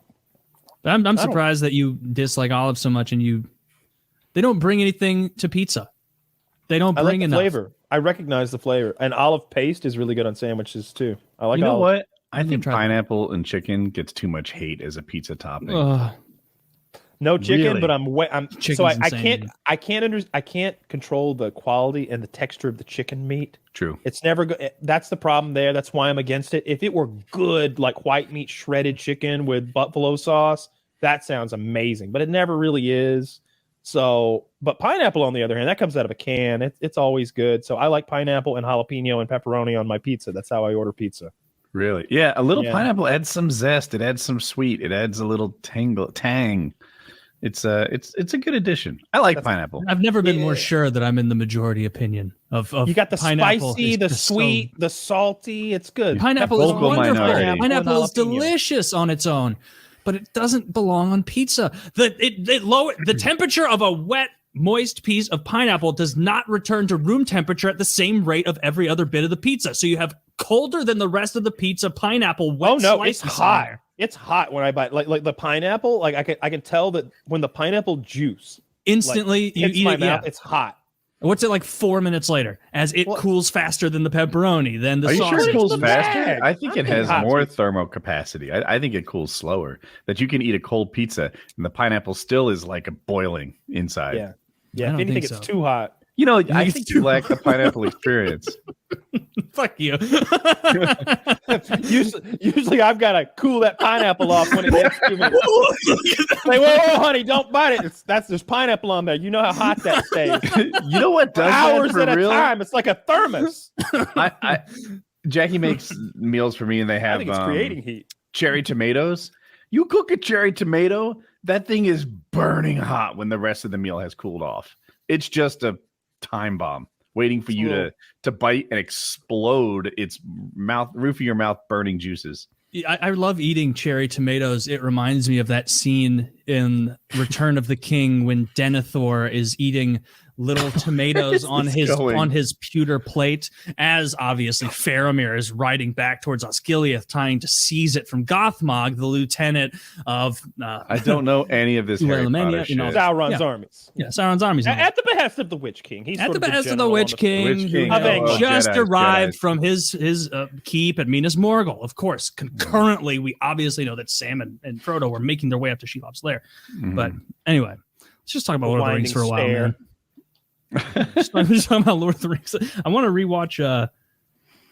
It's a scene that I love in Return of the King, but like lots of movies, if you guys are similar to me, like I don't want to watch a scene that I recall so fondly. Like I like the build up into it. Like I like watching the film again. Like that scene when they're in Minas Tirith and the troll is banging on the gate at the top of Minas Tirith, and Gandalf is with Mary Pippin behind the wall, and Pippin's like, "Is this how it ends?" And he's like, "End?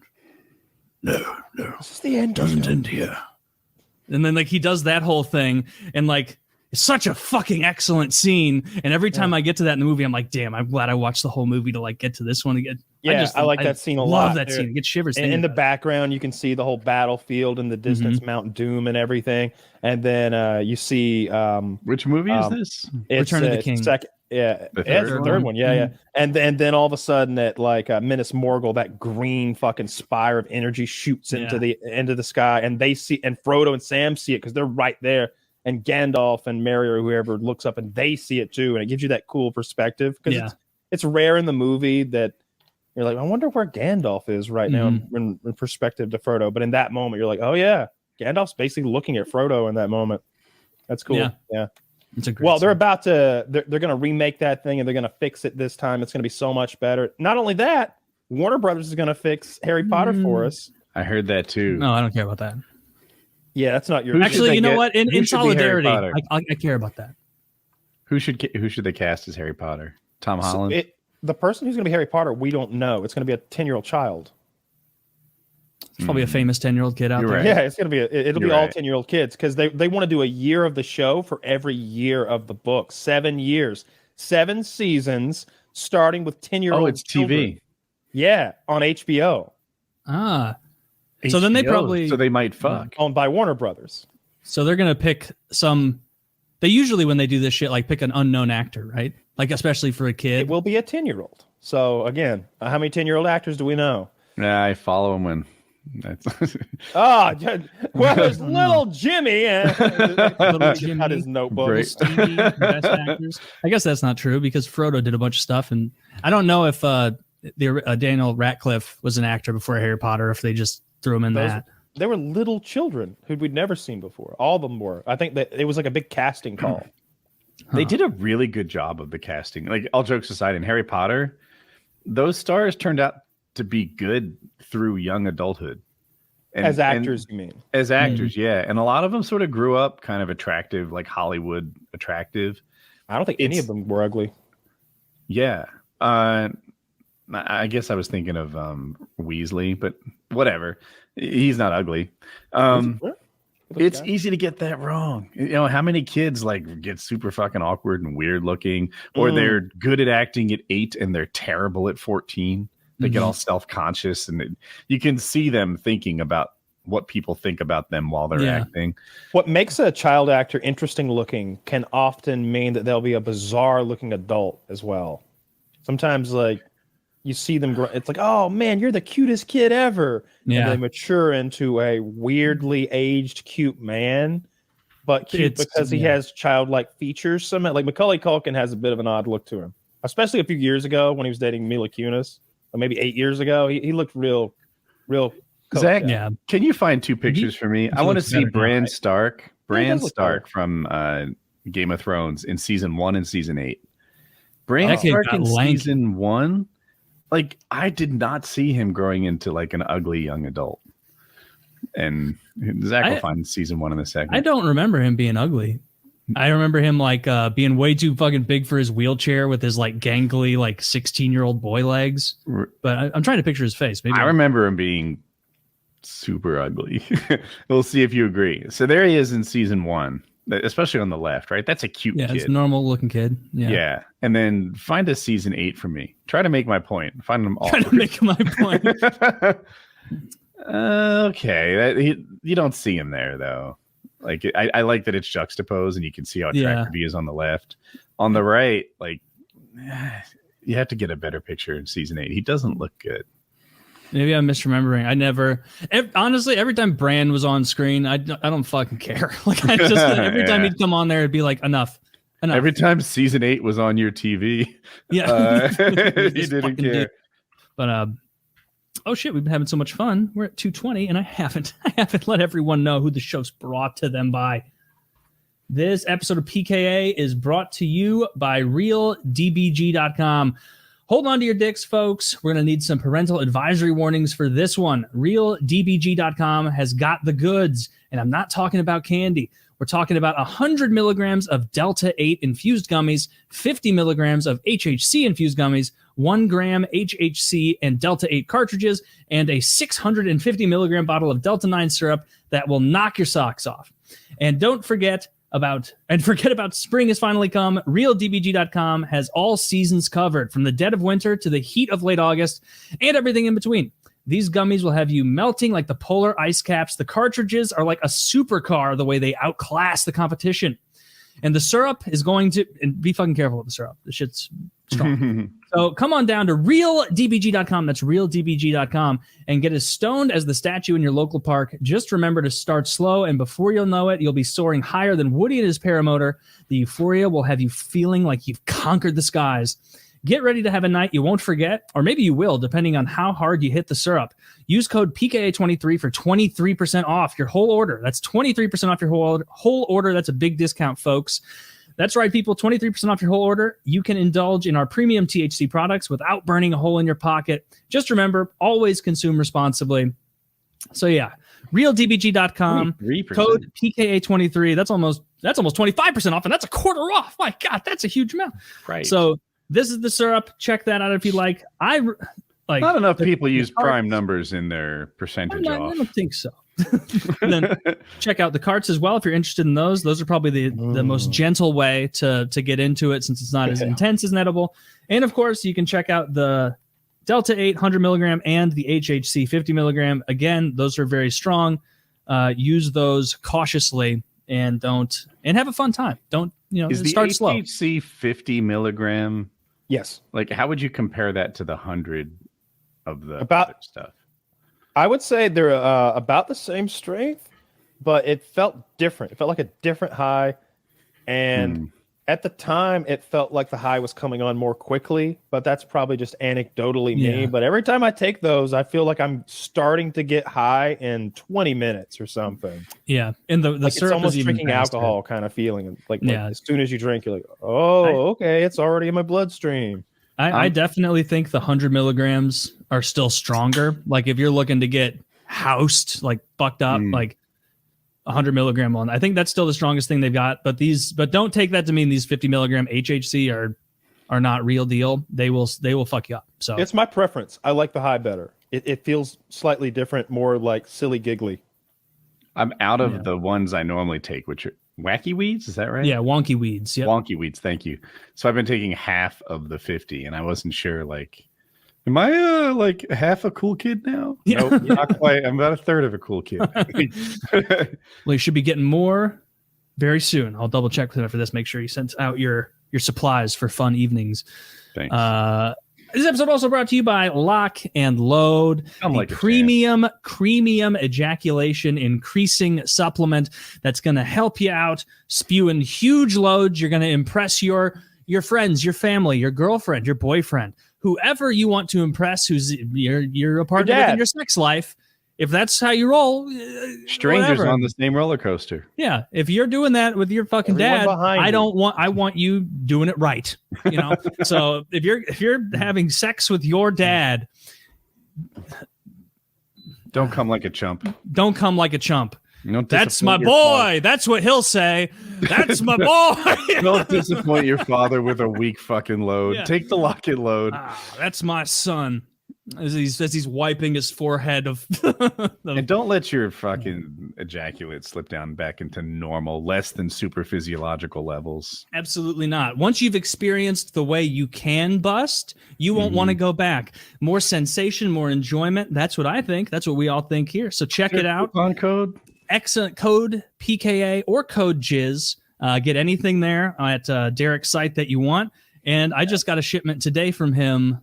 And did you guys get it of a bunch of energy drinks? So I guess he makes I got like a 12-pack of Gorilla Mind, like Arctic White energy drinks today. And so I haven't tried one yet, but it's pretty cool. If you guys want to try energy drinks. I'm halfway scared of a Gorilla Mind energy drink. It's like maximum effectacious dose of caffeine, taurine, and some other enes that make I'm absolutely going to check to make sure that because I bet it's like a bang. Like take I would it imagine. At 9 a.m. Do not take it at dinner. You'll be up till tomorrow. Dude, I made a mistake. Well, not a mistake. I felt like I had to today. Like I don't drink caffeine after noon hardly ever, but like 4 p.m. came around and I was just tired and dragging ass today and was like, why don't you take your daily nap? I don't take naps during the they throw me for a loop. I don't like naps. How do you get through the day? Well, I usually get through just staying awake. The real question is, what were you doing awake before 6 p.m. Just raw dog in life, huh? But I had a coffee, 150 milligram caffeine coffee at like 4:50 p.m., which is later than I've drank caffeine in years. It's a can and it says 150. It's a little like coffee shot little thing with like 0 calories or maybe 5 calories. I don't know. And I had that and I shouldn't have drank the whole thing, but I was like, I'm very tired and I need very energy. And so I like drank all of it. And at like 5:10, 5:15, I'm like, I'm ready for the show. Like I'm ready to like start talking, start doing this. By like 5:30, 5:35, I'm pacing around my house because I'm like, I shouldn't have had the whole fucking thing, you dumbass. I'm like sweaty a little bit, right? I was at the beginning of the show. Like I could feel my hands being a little sweaty from. I wonder if you'll crash during the show. Like if the last hour you're gonna. I hope not. We're only an hour and a half left, so I'm gonna have so much fucking trouble falling asleep tonight. I drink every night. Excuse for video games. I'll probably have another cup of coffee tonight. That's insane. It doesn't bother my sleep. It makes me kind of sleepy in a weird way. If I have a cup of coffee late at night, it'll tucker me out. I don't know. There's just coffee in general. It doesn't make sense. Yeah. I mean, if you drink that much coffee, you're probably just so desensitized to caffeine that it just doesn't really I do drink soda like all day. Probably a 12-pack of soda a day, and then 3 cups of coffee, maybe something like that. Okay, that's shit ton. Yeah, because you don't get caffeine-free soda, do you? No. What would be the point? That's what I drink. Caffeine-free Diet Pepsi because I don't want to be up late. What? Yeah, See, that's why it tastes the same. That's why you're so bitch made. That a little Starbucks one shot has you trembling, like your little delicate flower about to lose her fucking virginity. I am a bitch. Jesus Christ, fucking gonna have to harden you up. You got a new Taylor got a new gaming mouse today. I'm excited. I'm gonna get it. We're gonna be in the pro league soon. We're gonna be hosting our own tournaments. It's gonna be great. Oh yeah, mouse buddies for life now. The Logitech 502 or whatever. Logitech 502. It's very nice. They need to make mice. That's what a little bigger. Yeah, a little bit larger, and that would be more comfortable. I think it'd be easier to. I do this with my hand. I'm like scrunching these 2 fingers. My ring finger and my little finger have to do kind of a scrunchy thing at the bottom to really wrap my hand around. Taylor, let me see your mouse. That's the same one. Yeah, do you have the wireless pad? No, I just have the wired one. Oh, yeah, I also have the wired one. Wait, that wire unplugs, right? From the computer if I don't want to use my mouse anymore. Yeah, it's wired. No, I want to plug there too, but I just take that out. I hope this doesn't pull out. No, mine is just the wired kind. That would be so upsetting if this came out of my mouse right now. I feel like it's not, and you just don't know. When you buy the mouse pad, you replace the weight in the bottom with the battery. Do you have this circle in the bottom? No. Oh. No, I don't. No. This is an older mouse. This is a wired mouse. I prefer a wired mouse. I don't want to. I think lose my mouse. Oh, never mind. Now it's attached. I thought you were going to talk about the delay, which is like I guess a real 2012 complaint that's been solved many times. But yeah, I like I feel like the wire and its differing levels of resistance as I try to pull the mouse around messes with my aim. But the wireless is free flowing and I can aim better. Mine's like loosely hanging off the back of my desk here, so like it doesn't it never compresses when you ask it to bend more, or like sometimes when I pull it towards me it has to drag over the corner, like the back edge of the desk. Did you leave the weights in your mouse?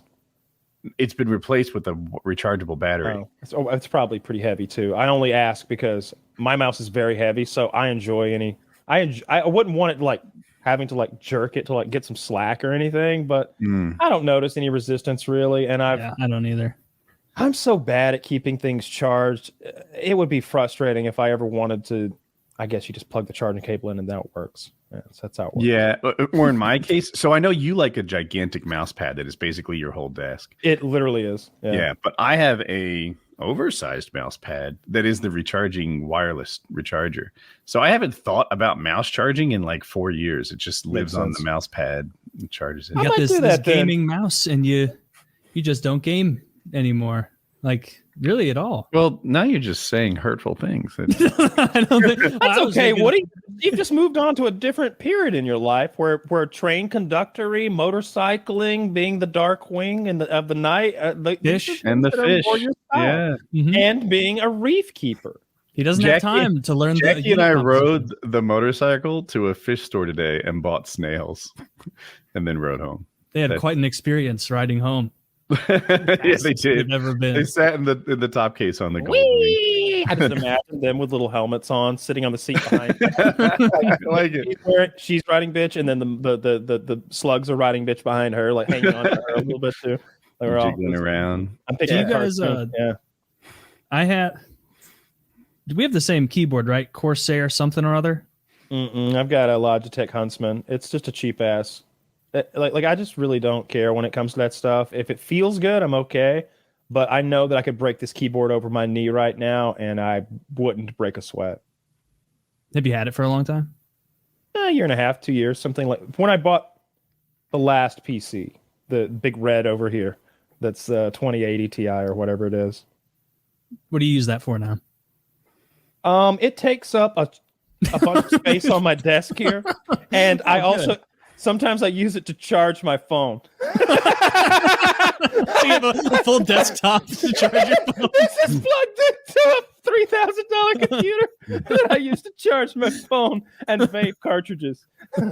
What I should be, if I stream, it'll be a dual streaming setup. And if I had a loved one who wanted to get into PC gaming with them, then we could make a little LAN center here. That's the idea. And if I wanted to do any sort of video making, look at that. There's a whole nother very powerful PC. Dude, I thought about quite cutting edge for gaming. I thought about the LAN thing too, because like my old PC isn't like nice, like, but it has a 2060 Super, so it can still like play most shit. And so like that could play Warhammer, not in the same quality of this, but like you talk about like growing up to be a fucking. one. Have you been riding your bike much? Whenever the weather's good, I probably ride at least once a week. I think last Tuesday, I went out when it was really nice because I think I rode the day we did PKA. I remember that thing. Last night, my friends, like, it wasn't last night. It was like 4 p.m. And they're like, hey, Woody, we're riding. You want to come? And a couple times they've invited me, but they do it like Facebook Messenger. And I see it 6 hours later. And I'm like, oh, man, please invite me next time. I didn't see this until just now. I was doing whatever. I saw it. It was like 30 minutes. So I did it. I jumped it. I hopped on my bike. I raced over there and we went riding. And I thought it was going to be spirited riding on the street. It wasn't. They went straight to the dirt and it got rough, like 2 foot deep mud that people were stuck in. My friends were like falling and getting their bike stuck where we're like grabbing it and trying to pull them out of the mud. And it was long dark. It was like 9:30 p.m. or something like that, and we're deep in the woods and we're lost. I can smell the steam on your exhaust. Right. But it was a blast after it was finished and it was kind of successful. Well, I was really glad I went out last night. I rode again today. No, I've been pretty sick this week. I don't know what the deal is exactly. Symptoms? I think it's probably a combination of things. It's nasal congestion, and it is absurd. I take Cialis every day, and that it's as much for blood pressure as anything, but it always makes my nose really stuffy. And Jesus, I think it's a combination of pollen, and I had to change the air filter in the house, and maybe something else. But I've got this compressed can of saline, and I tilt my head to the side, and I put it in my top nostril, and I blast high pressure saline in my top nostril, and it shoots out my bottom nostril. And then I lean the other way, put it in my left nostril, and I blast saline out my right nostril. And then immediately I blow it all out. And it's huge amounts of saline. It's disgusting. And then I use a nasal spray that's meant to stop the fucking mucus. And then still, like, I'm just blowing my nose all goddamn day. Like right now, it's the first time I haven't had symptoms. And yeah, I would love it.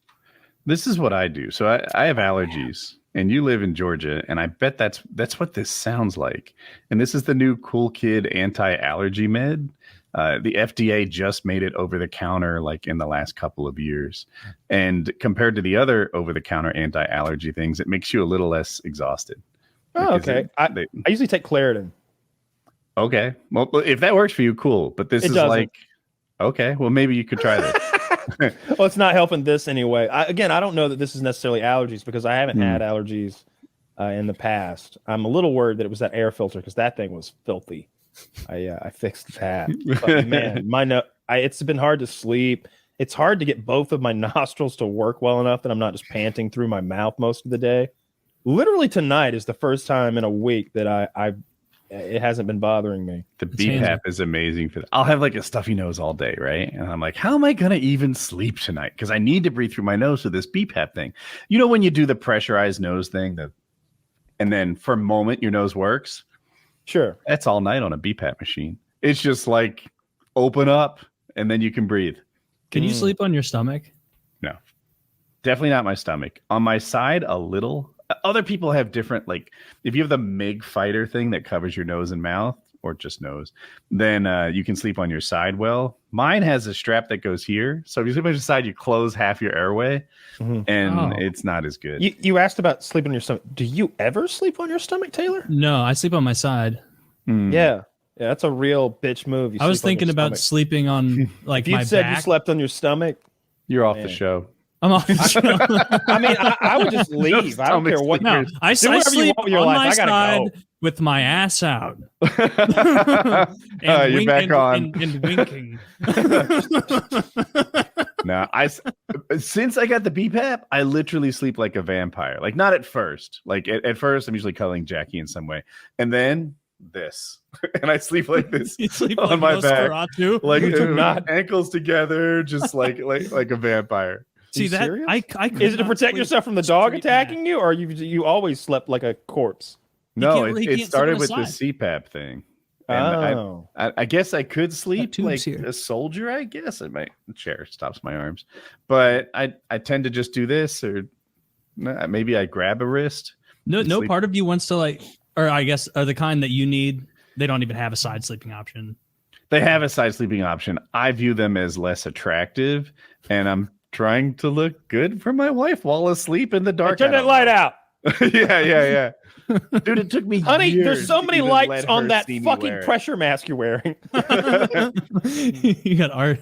What if it had lights on it? Yeah, like Darth Vader? like a PC. Like those useless sci-fi lights, just all over it. There's an exhaust. Where the hell is your exhaust? Like under your nose, and then there's another one here, like the top of your head. And if I am positioned wrong, the one on the top of the head can like touch a pillow or the headrest. That's what it's called, right? The headboard. Anyway, so it goes psst all night long because it's like a little bit obstructed. I hate that. I have to move immediately, and it's like, did anyone else hear? Does anyone else know that I have a BPAP on? This is like it's a secret I'm keeping for the last decade. Do you wake up if you roll onto your side? Do you wake up like? No. I could probably sleep on my side. I probably have, but it's I always sleep on my side. less air. I think that's the usually most have common. a pillow and like sort of one of these. Really. Yeah. I thought So- back sleeping was the best. Straight on my back. And it's best sounds for your awful. back too. Like the side is a curvy spine. I'm gonna. Well, I think the spine is naturally curved, going back Not to our sideways. snake ancestors. It's true. I sleep as my ancestors did, curled into a little coil. Curled into a coil in the woods on wet leaves. Sleeping on your side is the most In my common. burrow In my burrow when I hunt with my younglings. for rodents. Sleeping on the side is the most common sleep position. 54% of adults sleep on their sides. Its popularity might be because of inflexibility of the spine as we age. That part. I think it's just the comfort. inflexibility. They're making it sound like because as people get older, they're no longer able to lay down flat, so they're just like a teeter totter on their curved spine, so they just end up rolling over like a C. Flop. What's the healthiest sleep position? Whatever Wow. gets you the most sleep, I bet. Like Upside down, individually. being held by your feet like Tom Cruise in your bariatric chamber. No, you It gotta says do side that. or back. Nobody wins. Definitely. Well, stomach loses then, so we know that.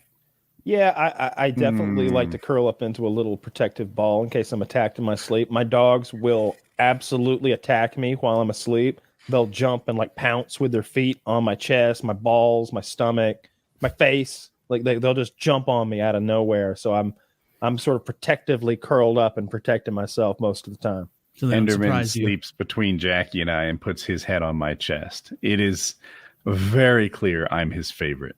Like That's great. like she tries to say she's Enderman's favorite, and she's like, "You love me more, don't you?" And like 100% of the time, he's like, "No." He'll come over to me instead. He'll like leave her mid sentence and go get love and affection from me. I gave Toby a haircut. I shaved him down, and his ears were matted, so I had to shave him all the way down with no guard. And so now his ears that used to be covered with thick fur are just naked, and I'll like massage his ears in my hand, and he just goes, "Oh,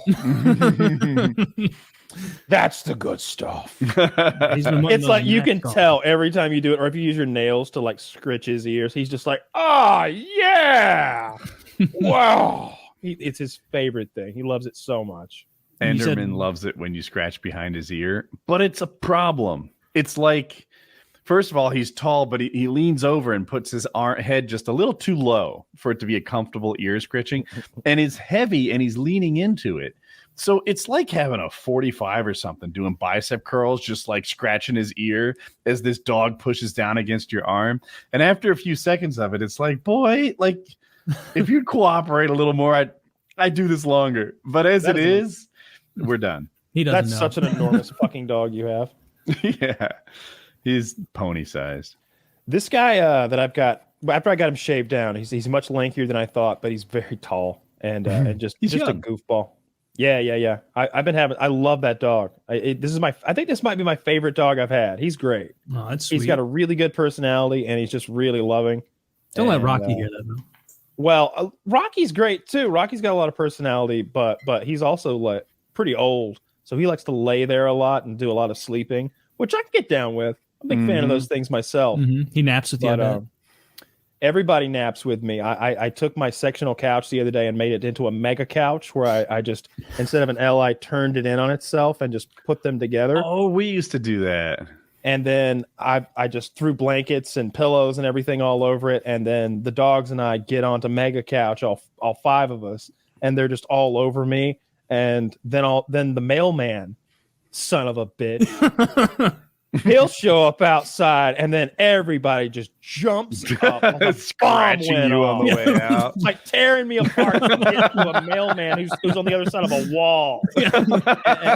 And I was asleep, and like one of them kicked me in the dick, and the other scratched my eyeball. And it's like, why y'all do this to me? Oh, my Amazon package is here. Thank you, Toby, for alerting me. What if there's a bone?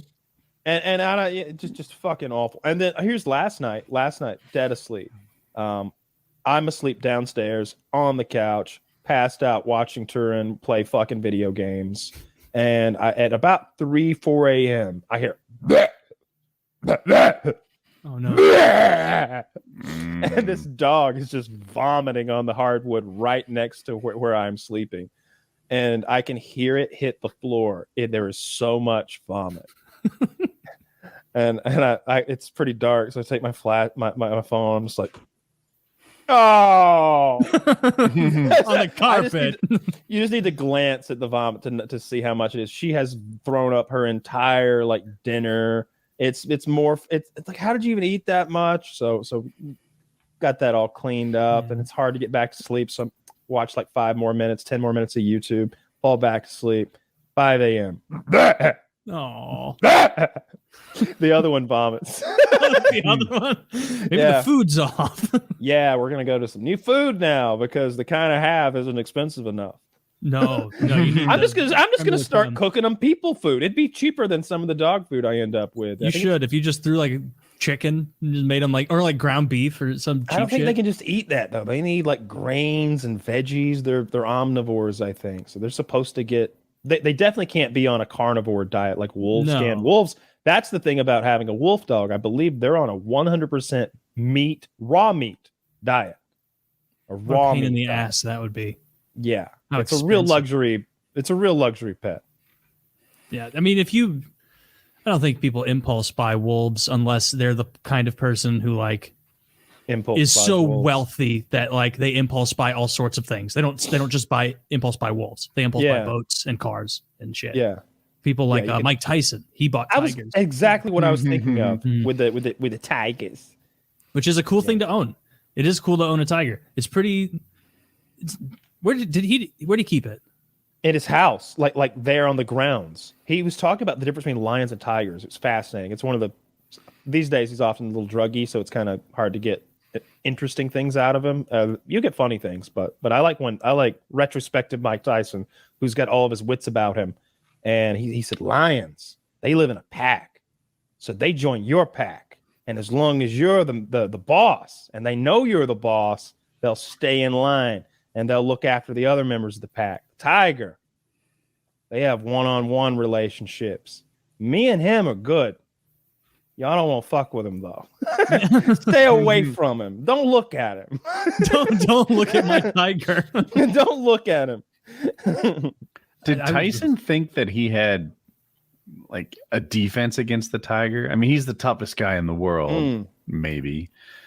I mean, at the time he was beating the shit out of everyone. He could be that said stupid. Something one time, like what did he say?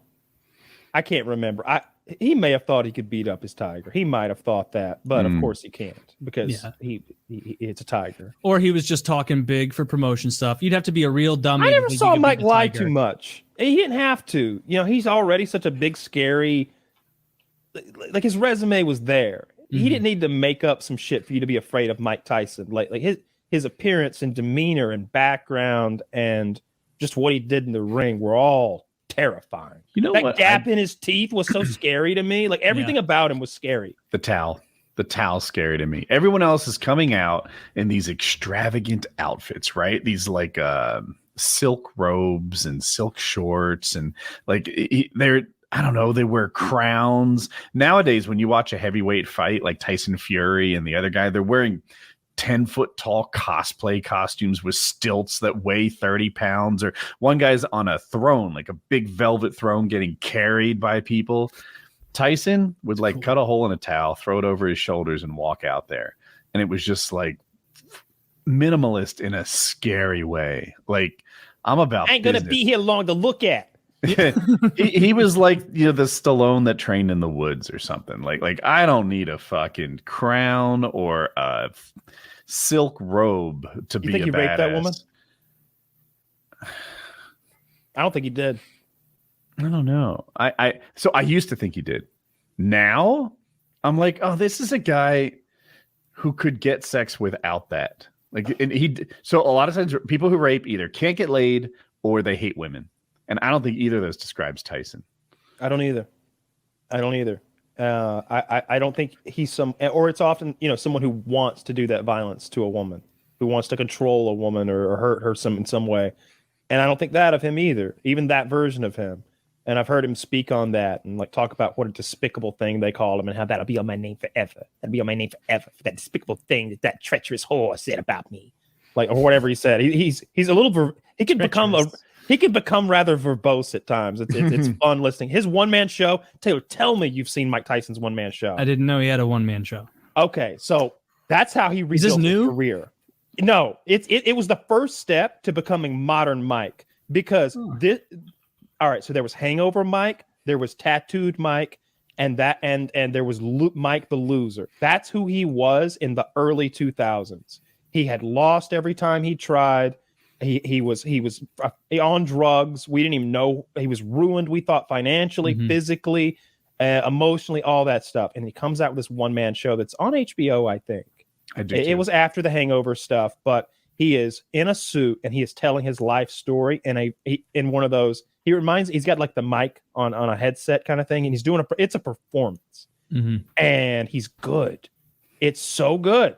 It really brought him back to allow him to become the modern Mike Tyson that he is. I mean, I need to watch this then. Like that'd be funny. The one-man show, and I everything Kyle said is fantastic. I think that might be on.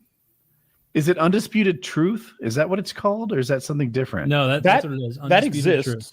Okay, yeah. Oh, maybe that's a different thing. Well, no, I remember it. I just don't remember if that's Mike's thing. Mike Tyson, Undisputed Truth of 2013. So 10 years ago? Does that sound right? 10 years ago, or is that his second one? No, that's about.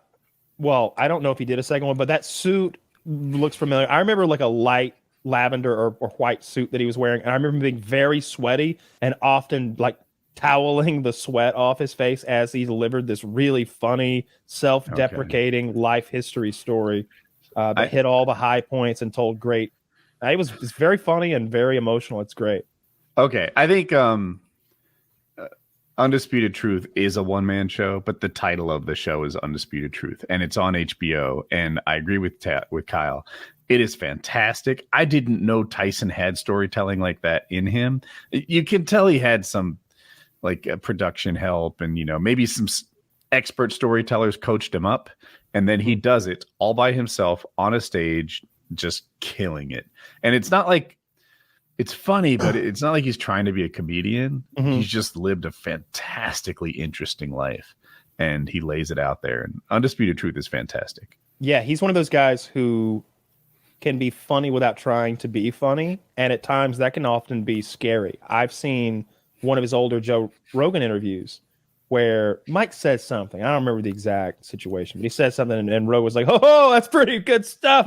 And Mike's like, "No, it's very serious, very serious thing, very serious thing." And just, It sure is. Yeah. I don't know. And I think Joe had spoken about it, but he's like, you sit across from the guy. He's like a fucking gorilla, and you just know he can kill you. Can Joe Rogan beat Mike Tyson? Not even close. No. Are you Not even sure? close. What are the I'm 1,000 ages? times sure. Yeah. He's not that much older than Joe Rogan, right? They're both I in their agree. 50s, I think. Something like that. Oh, yeah. I see what you're saying. Like maybe Joe Rogan's jiu-jitsu is going to help him or something. But I just think Mike Tyson's a ferocious individual in a room when he's mad at you. You know what I mean? Like we're not going to go out and step in a ring. We're not going to stretch out. He's coming across that table, Joe Rogan. And at first, you're not going to know if he's serious. And Like then Joe you Rogan will know he's serious. kills It's too him. late. If they take away striking and they start on their knees, right? Like undeniably, Joe Rogan's better at jiu-jitsu on a mat, right? Can he force that situation? Does Rogan have the takedowns to handle that striking? It's not how it's going to go down anyway. He's going to come across that table, Joe Rogan. He's going to put hands on you. And at first, Joe wouldn't know if it was for real or not. If it was a little joke, little bit. Maybe Mike's being silly. And then by the time he did know, it's way too late. Way too late for jiu-jitsu. It's almost too late for a handgun. Like if you had the handgun pointed at him, like maybe, but once he starts wailing on you, like on the floor of again, we're not in a ring anymore. We're in Joe Rogan's studio. You've upset him, Joe Rogan. You're in trouble now. I think Mike kills him if he wants. Jamie too. Just get them both. I've never seen Jamie. Who knows? He could be 7'2". I've seen him. He's not beating up Mike. Jamie. Oh, okay. Yeah, who is? No one's beating up Mike except for a younger boxer. You could take him. Yeah, I'm not afraid of Mike. No, you shouldn't be. I can smell bitch in his blood from a mile away. I've heard you say that many times. I dare Mike Tyson to allow me to make a lot of money being. He's gonna back down just like Diego did, like they always do. These how big about boxer types. How about a triple dog dare? Now he can't. He can't when he's been triple dog dared to fight you. It's like that scene from Josie Wales. It's actually Uncle Leo from Seinfeld, and in an earlier point in his career, he's squaring off with Clint Eastwood's Josie Wales. He's like, I always wanted to face off with one of these big gunfighter types. And his buddy's like, he's probably got another pistol at. Shut up, Marv. And of course, Clint Eastwood does have another pistol. It's the whole thing. Yeah, I could definitely destroy Mike Tyson. I just don't have any fear. You just don't want to. Like you're busy. Yeah, I don't want to hurt him because I respect him in his career, and I wouldn't want to diminish him anymore. I wouldn't want to do that. This is exactly how Chael Sonnen talks about Mike, but Chael actually wants the fight, so he'll think. I know. Well, Chael could take him. Isn't he like in his 30s? Chael wants to make some more money. Chael's like 50 or going on 50. Let's call Chael 44, 45. But he's a martial artist, and he'd love to. 46. You're close. He wouldn't get beaten up by Mike Tyson. He wouldn't get put in the hospital or anything. That's not what would happen. He'd get in there, he'd mix it up like he always does, and he'd get a big paycheck. So whenever Mike comes up, he'll throw some shit on him and hope that Mike, but in a kind of a heel kind of way. Can Chael beat him in MMA though? Yeah, I think he does. Yeah, of course. Tyson only ever did boxing. That's Chael probably beats him in boxing at this point. But Tyson's old, man. Tyson's old. Yeah, he is. He's 10 years older than the other guy. He's 56. I remember Tyson's original comeback fight. It was like 2004, 2005, and he was fighting this guy that I don't think I'd ever heard of, and he got smoked then. And I remember, man, that was so long ago. That was like 20 years ago. That was his comeback fight. 15, realistically, probably. Maybe 20, though. Yeah, maybe 20 fucking years ago, he had a comeback fight that he failed at. He's not a real, maybe I think a lot of Chael Sonnen, too. So I don't know. I like to imagine. Based on what you guys have said, Chael Sonnen seems like the funniest person in the UFC world. Dude, you don't even know. Chael Sonnen was this close to being the champion of the world twice. This close. He's a renaissance man then. Ultimate fighter, ultimate entertainer, commentator. Seems like he can do it all, right? Trash talker, that seems to be a core competency of his. Yeah, I think he's a promoter first. I would say that Chael Sonnen is he wouldn't like that though. He would want to think of himself as a martial artist first and foremost, I bet. But I think he's a promoter first and foremost, and a martial artist after that. If he hadn't promoted himself, he would have never risen to the heights that he went to on talent alone. He promoted what he was and got that and main events for belts. Somehow. Is Masvidal fighting this weekend? I think he's fighting really soon. Against Gilbert Burns, I think. I think he's a dog to Burns. Yeah. Dude, when's the last time he won a fight? 2019? Well, he smoked Colby in that street assault last year. Okay. That time he sneaked up on Colby from behind and hit him when he wasn't on the looking. streets of Miami. That is not sporting at all. No, it wasn't. That's like that's sort of like quick starting a game of Total War. Yeah. Yeah. That's sort of like, or bringing multiple regiments of renown. Exactly like that. Same scenario. No, the big fight this weekend is Israel Adesanya trying to get his belt back from Alex Pereira. Fourth time's a try. They always say that. South American savage. Izzy showed up wearing a slave collar to the fucking pose off. I'm calling it a slave collar because I can. Still. Here's I think there's a clip of it here. Someone linked it here. It looked to me like a real fancy dog collar. It looked like it had like a cantilever sort of latch that sort of when you flick the latch over, it all sort of gets tighter, like those fancy and that's what he's wearing at the face off. Meanwhile, homeboy's wearing like a plum suit that it looks like he got from Goodwill. And those guys are anywho. What is with all these costumes everyone's okay. Yeah. I think Izzy gets smoked again this weekend though. That dude's beaten him 3 times in a row. I don't see him beating him. Not do it. He'll do it a 4th. $5. I'll take Izzy. I'll take Izzy. Yeah, I guess so. Although Izzy was winning the first round of that first fight. If that first round was 10 seconds longer, Izzy takes him out in the first round. So we'll see. It'll be fun. I don't like Israel Adesanya, but I don't like this guy even more because he's just I don't know, some kind of South American tribesman who barely speaks anything. So fuck off, dude. Do we have a bet or no? Either way. Yeah, sure. Yeah, I'll take big tall Indian who doesn't speak well. Pereira or something. It's not spelled like they would want to say it. One of the problems with names that I'm sure affects you is that Chael Sonnen does a thing that I like to do that I've always done, and that's say things incorrectly because people in the comments will want to correct you, and it drives up participation. Okay. You'd be like, no, I'm pretty sure that Georgia was the first colony. Yeah, that was the first one settled. No, trust me, it is. And then there's like 800 extra comments down there, and he makes a point to incorrectly pronounce people's names. You know what else he did? He would make a point of capitalizing with no rhyme or reason in his tweets, and he just like people be like, I'm gonna fight John Jones this weekend.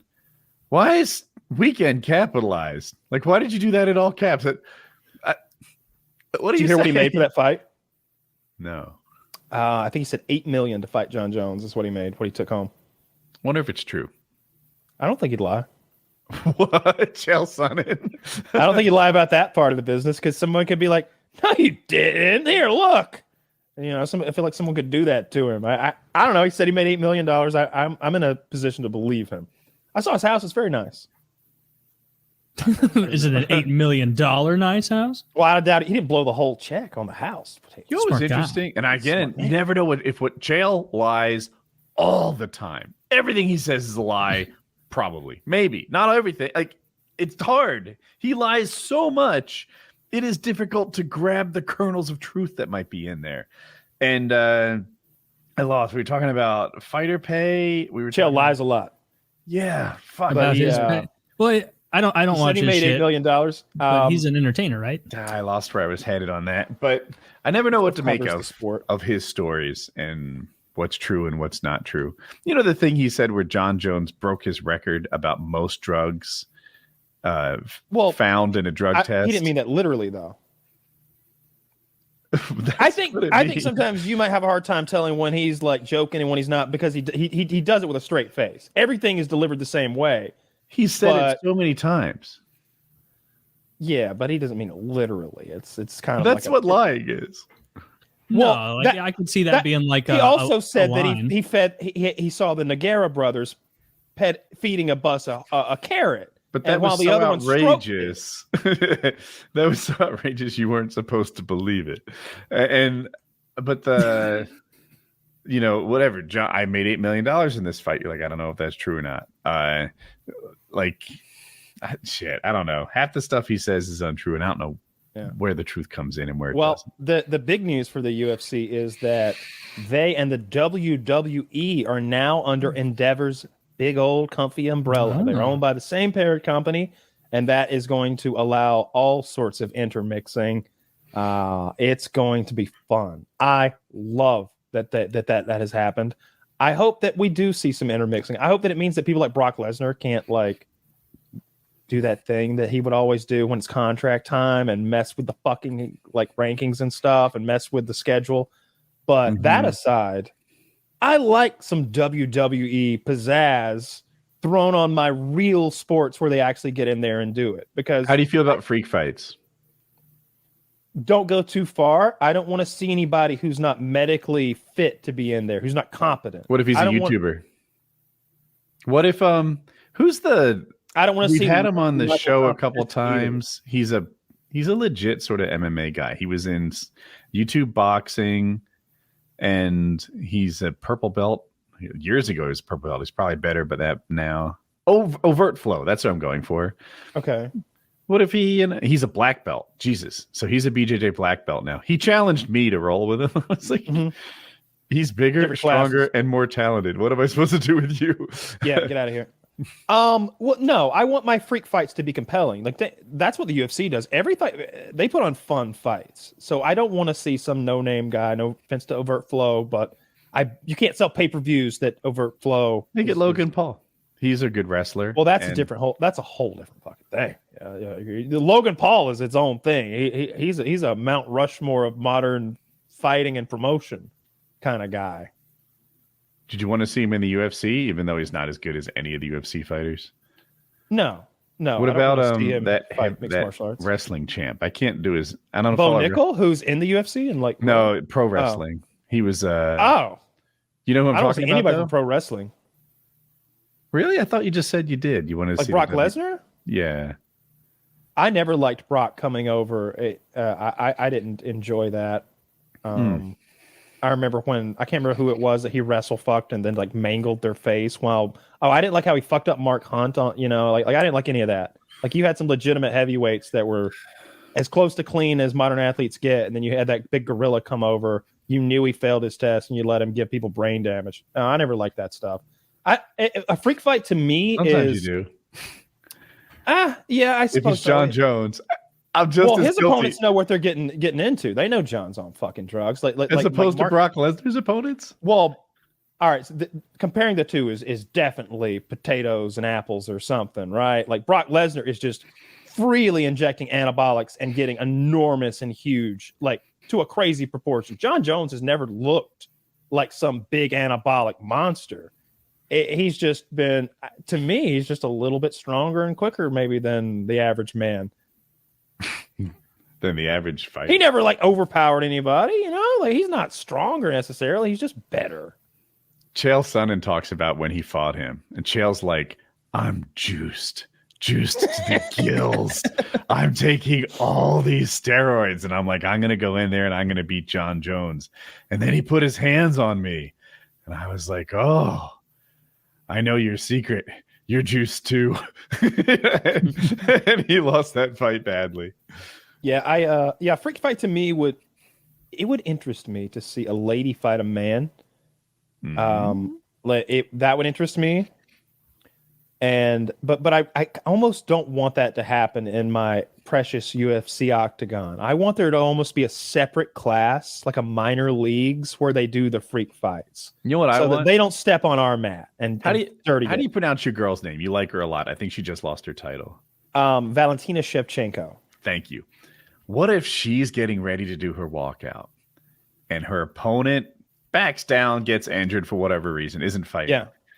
I would love it if they're like, anyone here want to fight? Who in this audience thinks they can take on the assassin, the Bullet? What's her name? The Bullet. And for some like dad who lifts weights to be like, I think I could take her and see what happens. Well, there's commissions and drug tests and weigh-ins and getting the bout certified. And of course. I don't think male on female combat is legal anywhere. And but all that aside, I like the silly idea of something like that happening, and I would love to see it in a movie film. But I think the man on woman fight would need to be like, man, Chris Cyborg's the perfect one to throw against a little dude. Like have Chris Cyborg fight a small man, or who's that woman who fights in Japan? Her name's like Gabby Garcia. Zach, show us a photo of Gabby Garcia giving us like a double bicep. People you're picturing are men. Yeah, exactly. Well, they're going to fight a man. Like have Gabby Garcia, a woman with a vagina who's been using a lot of testosterone. Her T levels are way higher than mine. Have her fight a man like Woody. A man since and that I would watch. Jesus Christ! Look at in there. By the way, she's taller than you. Yeah, dude. Old pictures. Natty. She was hot. She was a hot. She's got a pretty, cleft chin. like.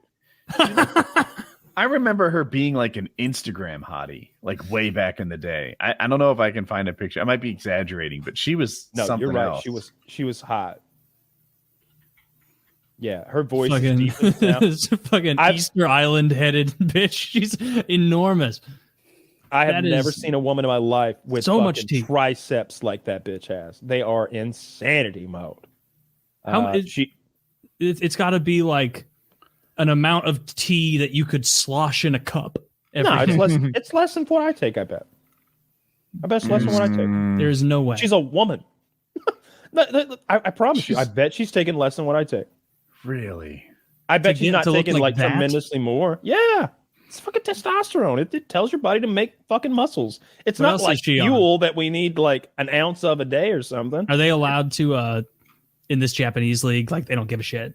Like juice yourself up. That's pretty. Yeah, pretty obviously. Yeah, they don't care. She fights in a number of promotions, I think, but it's usually some silly stuff. But I've seen her beat people unconscious. I mean, like it's real exhibition fighting. matches. No, they're fights. I mean, she might do some exhibition matches. They all do over there in Japan. It seems like it's always this mixture of WWE and professional wrestling where it sort of walks a line, and occasionally you will see a performer get beaten by an athlete. So, and you're like, whoa, that guy's a performer and that guy's an athlete. Yeah, we didn't tell him. Yeah. Oh, no. We told him it was a play. Like there's a guy in there with a luchador mask doing that thing where they run at the ropes and bounce off of them, and then the other guy's like on his toes, fucking stretching out, and fucking. It's like, that's a shitty situation to put you in, where the luchador guy's like, "Come on, play ball, like trip me or something." And you just get punched in the face. You may have seen my favorite fight from over there of all time, and that they have a Japanese granny who was probably like tough.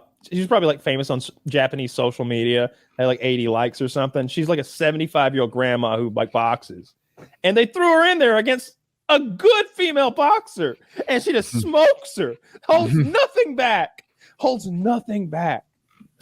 her. Like, no, wasn't okay. Knock her the fuck out. It's so brutal. Do they like drag her out of there, her frail and broken body? It's one of those things where the ref is like, no, we're done here. Like fuck. And she's laying on the ground. Oh my God, yeah. This woman is that her? Is that really her? What? I've only seen like the beating in the ring, but if that's the Japanese granny that woman beat up, the other woman was like a lady athlete. You know what I mean? That brings great shame if that's the case. Oh, great shame. You bring a great shame upon you. Got that Canon 5D there. Oh, well, all right. She looks spry. I guess show this. Look at that cross-eyed bitch in the background. She's not doing her hands right. She got over her special glasses. This is hot Gabby Garcia. Zach's about to pull up this picture. And I couldn't find, I wanted regular hot, like walk around hot. This is obviously at the end of a very tough cut, but she's beautiful and gorgeous. And now she's kind of a monster. Yeah, but she wins way more fights now.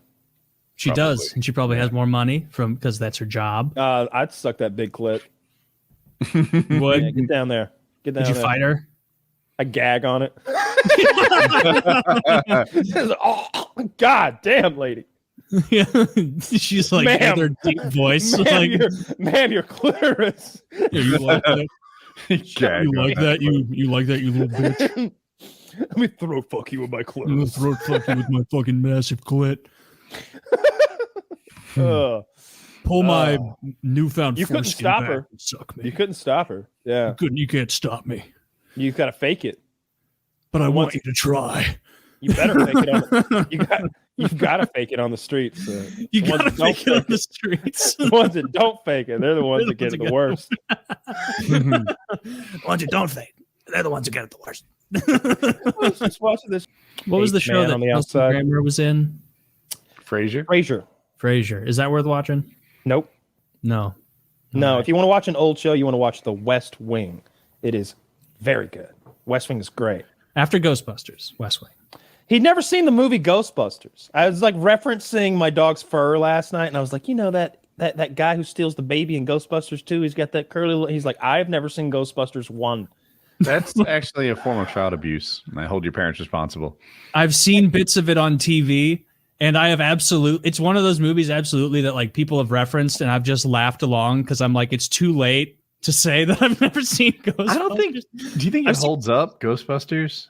I do. I think it's very Everyone funny. says it does. I bet it's wonderful. Like, Yeah, there's no like period. There's nothing in there that could be dated. The CGI it is Laughable. fine, I think, because it's meant to be a bit cartoonish. It's a very interesting kind of CGI. They look the Slimer and the ghost look sort of fuzzy and electrical. So you can kind of interpret that as just how ghosts look. I feel like necessarily it's to bad before CGI. people were good at acting with CGI. Like it was done at a time when everyone responded to visual stimuli, and now they're just pretending to see a ghost, but looking the wrong way or not getting give it a quite second right. try. I watch Okay. this thing pretty regularly. It's fun. It's fun. It's not even about that. You know, there's only like 4 scenes with ghosts. It's more about Bill Murray having a good time. He's just spitballing. They're all high on cocaine. Him, Aykroyd, all of them. They're all Well, it's the fucking. 80s. They're all on coke, and they're having a good fucking time together, making this movie up as they go. Dan Aykroyd's original script is so kooky, off the wall, nonsensical that you couldn't even make the movie. He's a legitimate crazy. If you've Really? ever seen his Joe Rogan interview, first of all, he owns Crystal Skull. He is this perfect mixture of famous, crazy, and rich. He's obviously Dan Aykroyd. And if you don't know who Dan Aykroyd is, you're never going to know. But he owns Crystal Skull vodka. That's his shit. Do you know why it's in that Crystal Skull? Because he thinks those fucking South Americans that elongated their skulls were worshiping aliens or something, and he's trying. It's all about that. And he's on Rogan talking like really fast the way Dan Aykroyd does. I like it's going off really, really quick. And he's talking about aliens and the Illuminati and fucking ghosts and spirits and energies that power the world. What a fun guy to hang out with. He's just manic, just going off on this tear. And Rogan's like, fuck yeah, tell me more. Keep feeding me info, Dan. What are you going to shut Dan Aykroyd down? He No, had to listen. rein him in a little bit. Like he wouldn't make any sense. And I hate it when people start with a thought and don't finish it. I know I did that 10 minutes ago, but it's impossible to listen to Dan Aykroyd think or talk because Alex he Jones is doesn't worse. follow. And Alex Jones has an ending. He just never gets there. If you were to force him to stay on topic, I think he'd do better. He meanders. You don't understand, and Joe. meanders. They have a plan. They're breaking their civilization. They're breaking away from ours. And Joe's like, who is Drew? The intellectuals, the scientists. And it's like, I have read. How do you know this? I've read what they've written. And it's like, if you've read what they, how? Who? Yeah, it's like, where did you read this? You've never Joe, get your you're hands not listening to me, Joe. I have read these documents you're referring to. Yeah, It's where like did you trying read to these? find out. Joe, please, I have read them. And it's like, okay, from where? And it's like then it's on to something else. And it's like if you're not listening to it, like when I listen to the Alex Jones interview with Joe Rogan, I don't give a fuck. Like I'm not like, oh man, I'm gonna learn. Like I'm listening because it's funny and because I want to hear when he starts being like, and the Nazis, believe it or not, the Argentina shit, that's true. But not in addition to that, the Antarctica shit is true as well. Like, I don't think either of those are true. But and then when he backfills it with his data or examples, I'm enjoying that the same way I enjoyed a video last night telling me history of the Skaven of Warhammer, where like I'm like, that's neat, that's interesting. Like, but if you're sitting there like, what's his argument? Like, what's his point going to be? Then I can see why that would be aggravating, because like he's just gonna, he's probably not going to get to it. Seriously, I suppose. It's a shame he said that awful shit about those kids and got had those families go through all that nonsense he did. Because before that, he was a mostly harmless sort of guy that we could laugh along with and at all the time. But the Sandy Hook thing was just a couple bridges too far. He really stuck to it too. Like, if you could think he maybe said it one time, but he didn't. He leaned into it, and then as he's being sued, he continued to say it. He kept doing it. He kept convincing people. He kept drilling that argument again and again and again. And it's like, bro, you're guilty. You're guilty of trying to profiteer off of these children's deaths. I heard Joe talking about him the other day, because Joe's been friends with him for a really long time, before they were both famous. And he said that Alex sustained a serious brain injury as a young man, and he sort of intimated that that's what all this is about. But I don't think anybody's ever going to cut Alex any slack after what he said about those kids. He went too far. Like Kanye come back before Alex can. You can't. I don't hear about either of them anymore. Well, I saw Kanye wearing this mask the other day. Did you see the mask? Zach, show me that mask Kanye was wearing. Kanye looks like... He was right about 21 Jump Street. It's a good He looks movie. like a fucking super villain. It is a good villain. Yeah, I mean, it is a good movie. That's also why I like the Jews. Yeah, you know, it's a hilarious one. Channing Tatum really shows his comedy chops in that film. Well, he's white. Yes. He's a Gentile, I should say. A Gentile, of course. I shouldn't suggest that Jews aren't white. Like, they don't care for that. No, that's Kanye's new mask? Hell yeah. Honestly, I didn't know that was Kanye. Of course you didn't know that was Kanye. He looks like an orc that hasn't been painted yet. Yeah, he looks like a Warhammer figurine. Is the person on the left also Kanye? But that's not his real face. Wearing a mask on the left? No, that can't be his real face. What? Something's off. Is he wearing a mask on the left? Well, can we see his hands? Like, you mean the dust mask? Around his eyes. That's his real face. Maybe the lighting's just weird. It does. I'm actually really baffled. Zach says no. He agrees with Kyle. So the person on the left is just Kanye in a COVID mask. COVID mask, sure. The inside of those masks, like those Halloween masks, just smells like cheap Chinese rubber. No way, that's a cheap. No, that's Kanye's got good masks. That's dog shit. He had that designed himself. Yeah, it doesn't mean it's like good. On the inside. What does it say? Friendship? It says friendship, yeah. With an extra eye on the end. Man, that's great. I hope you fucking tease off again. Just do it again. Go for next time. Don't make it Jews. Yeah, a little originality. Who never takes shots? Samoans. Gypsies. Fire one across. You can say shit about gypsies all you want. No one cares. Yeah. Tyson Fury's a gypsy. He calls himself the Gypsy King, I believe, right? He does. Mm-hmm. He does. A little arrogant, a little cocky, but yeah, I beat up that Jippo too. You could dominate him. Yeah, you destroy him. I don't think I could fight in his weight class. What do you have to weigh to get into there? What does he weigh? I think there's probably like a height minimum to fight him. Like if you're like under 6'5", they're like, we're not going to let you kill yourself here, sir. I think Tyson Fury's 6'7" or something. He's like 6'9", like 260. I think isn't he the one that gave a hard time about his weight because he was so close to 300? Yeah, he's 6'9", 270 right now. Jesus Christ. Yeah. Oh yeah, we skipped over it earlier. That was wild that they released Trump's weight at 270. That's about where I would have pegged him, huh? I think I would have guessed close to 272. What would you guess? Like if you had to guess a peak Chris Christie?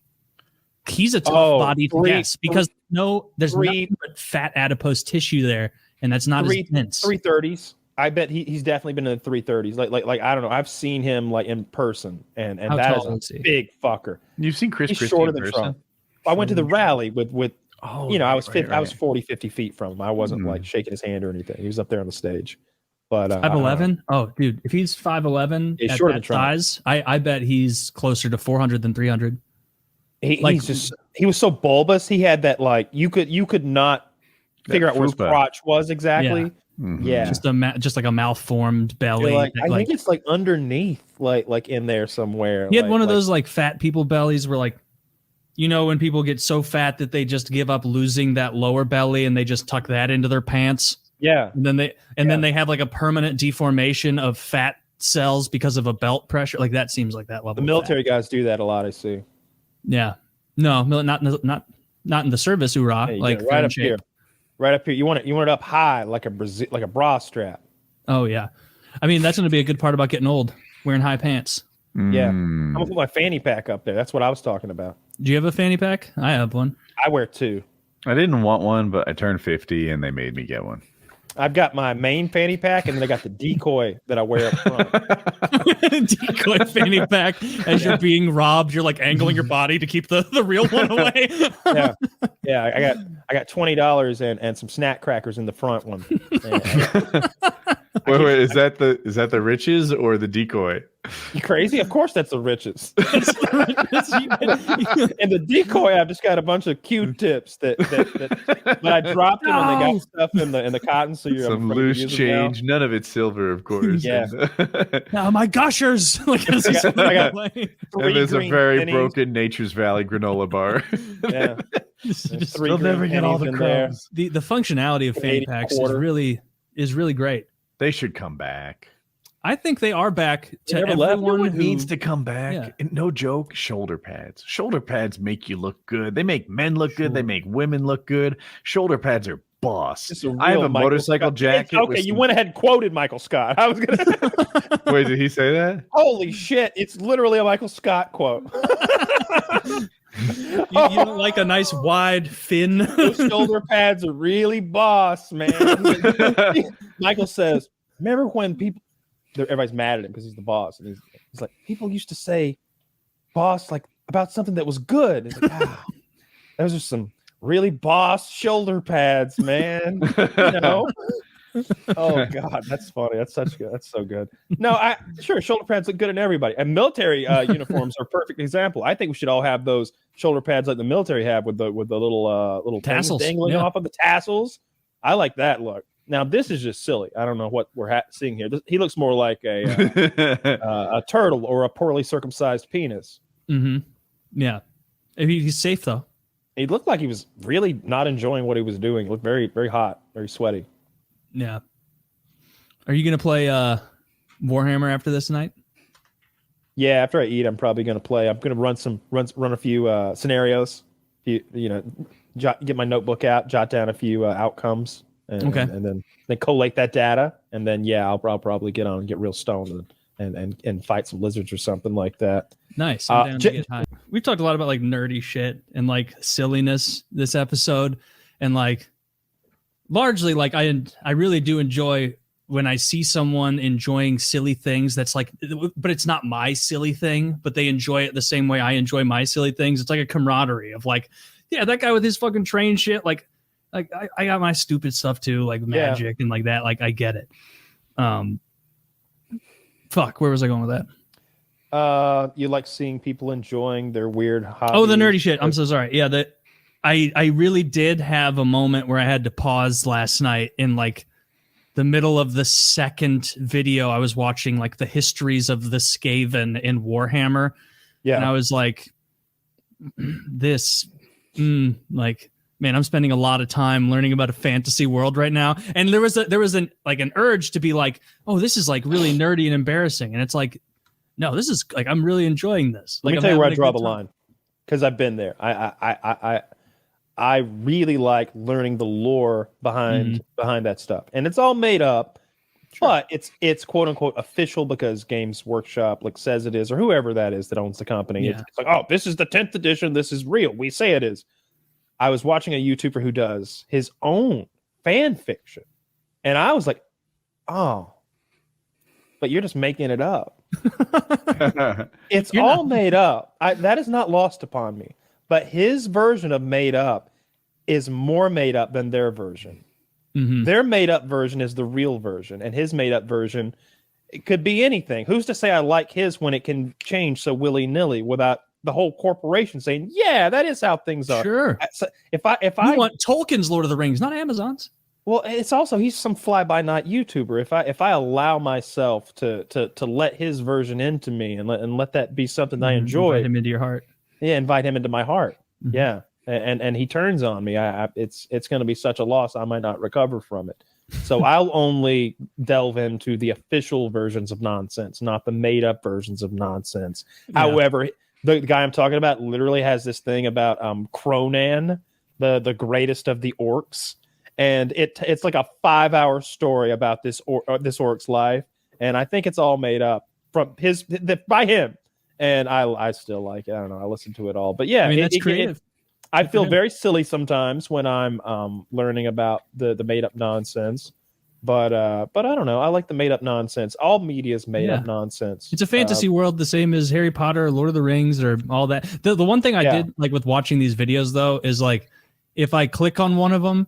And it's a guy being like, George Starchild was the leader of this segment, and he talks like that. I turn it off immediately. Like there's a channel with like a British guy who does it, and it adds such an air of education to it. Where instead of like some American, some dumbass like me who talks like me, like talking about it, it's some guy who's like, and after the Skaven king fell, the new order rose, and it's like, tell me about the new order, the Council of 13, and it's like all that kind of shit. It's really really cool, and that's the wrong word. It's really not cool. It's not cool at all. There are very talented YouTubers in that space. Yeah. I just like stories. And it's such that universe is already well formed, so you can allow yourself to enjoy those stories and know that the rug isn't going to be pulled out from under you by some, bad storytelling or a bad product in general. It's always good stuff. I like it a lot. And yeah, I don't know. I've gotten to the point where I can't imagine myself judging anyone for their nerdy thing outside of those figurines and dressing up as animals. Sorry, furries. Sorry, except for Switch. You're okay. I like Switch that is guy. fine. I like him. Yeah, he can dress up as a blue wolf because I think it's all about him just getting as much dick as possible. And I think he dress up as anything they wanted him to. It is. He loves dick. All that dick. And you know what? He knows what he likes. He loves cock. And I say, Switch, you go out there and get as much cock as you want in your fucking outfits. Did you see him in that fucking bodysuit? It was on the Hangout that he showed us, his like the one that he made. No, the thing he has to lubricate his whole body to get into that tight leather suit. Yeah, he wore it for us. I appreciated that. I appreciated it too. No. He's got, he's one of the thinnest members. Oh, for sure. He is. He showed us some fat. He did. A lot of people lost weight in Hangout. He showed us a photo of him at some con or some fuck fest or something like that.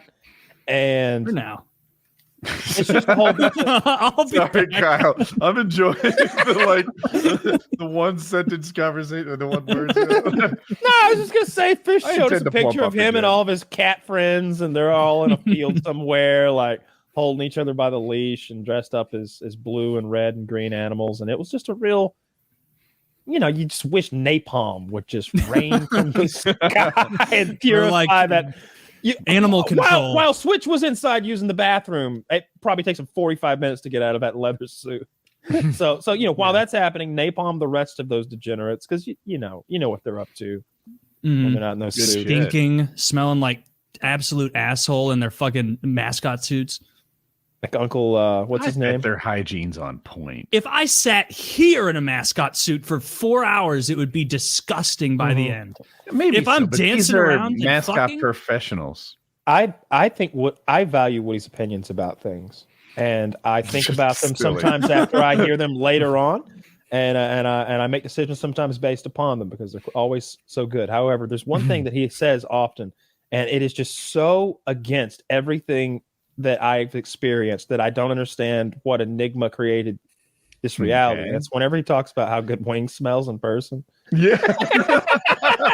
And it's just like every time we talk about meeting him, he's like, I'll tell you one thing, I look forward to the scent of that man. It's going to be fucking delicious vanilla and sandalwood with a hint of tobacco. Damn, he does smell good. If that's he smells like mahogany and fresh deodorant. Yeah, you walk in his house and it's like walking in a Bed Bath and Beyond. So Kyle had him for the he smells like a man. Camp. I don't think he's like particularly smelly or anything. I'm not trying to say that about him. But he smells like a sweaty man, and he not at the billionaires thing. He was on point. Best behavior.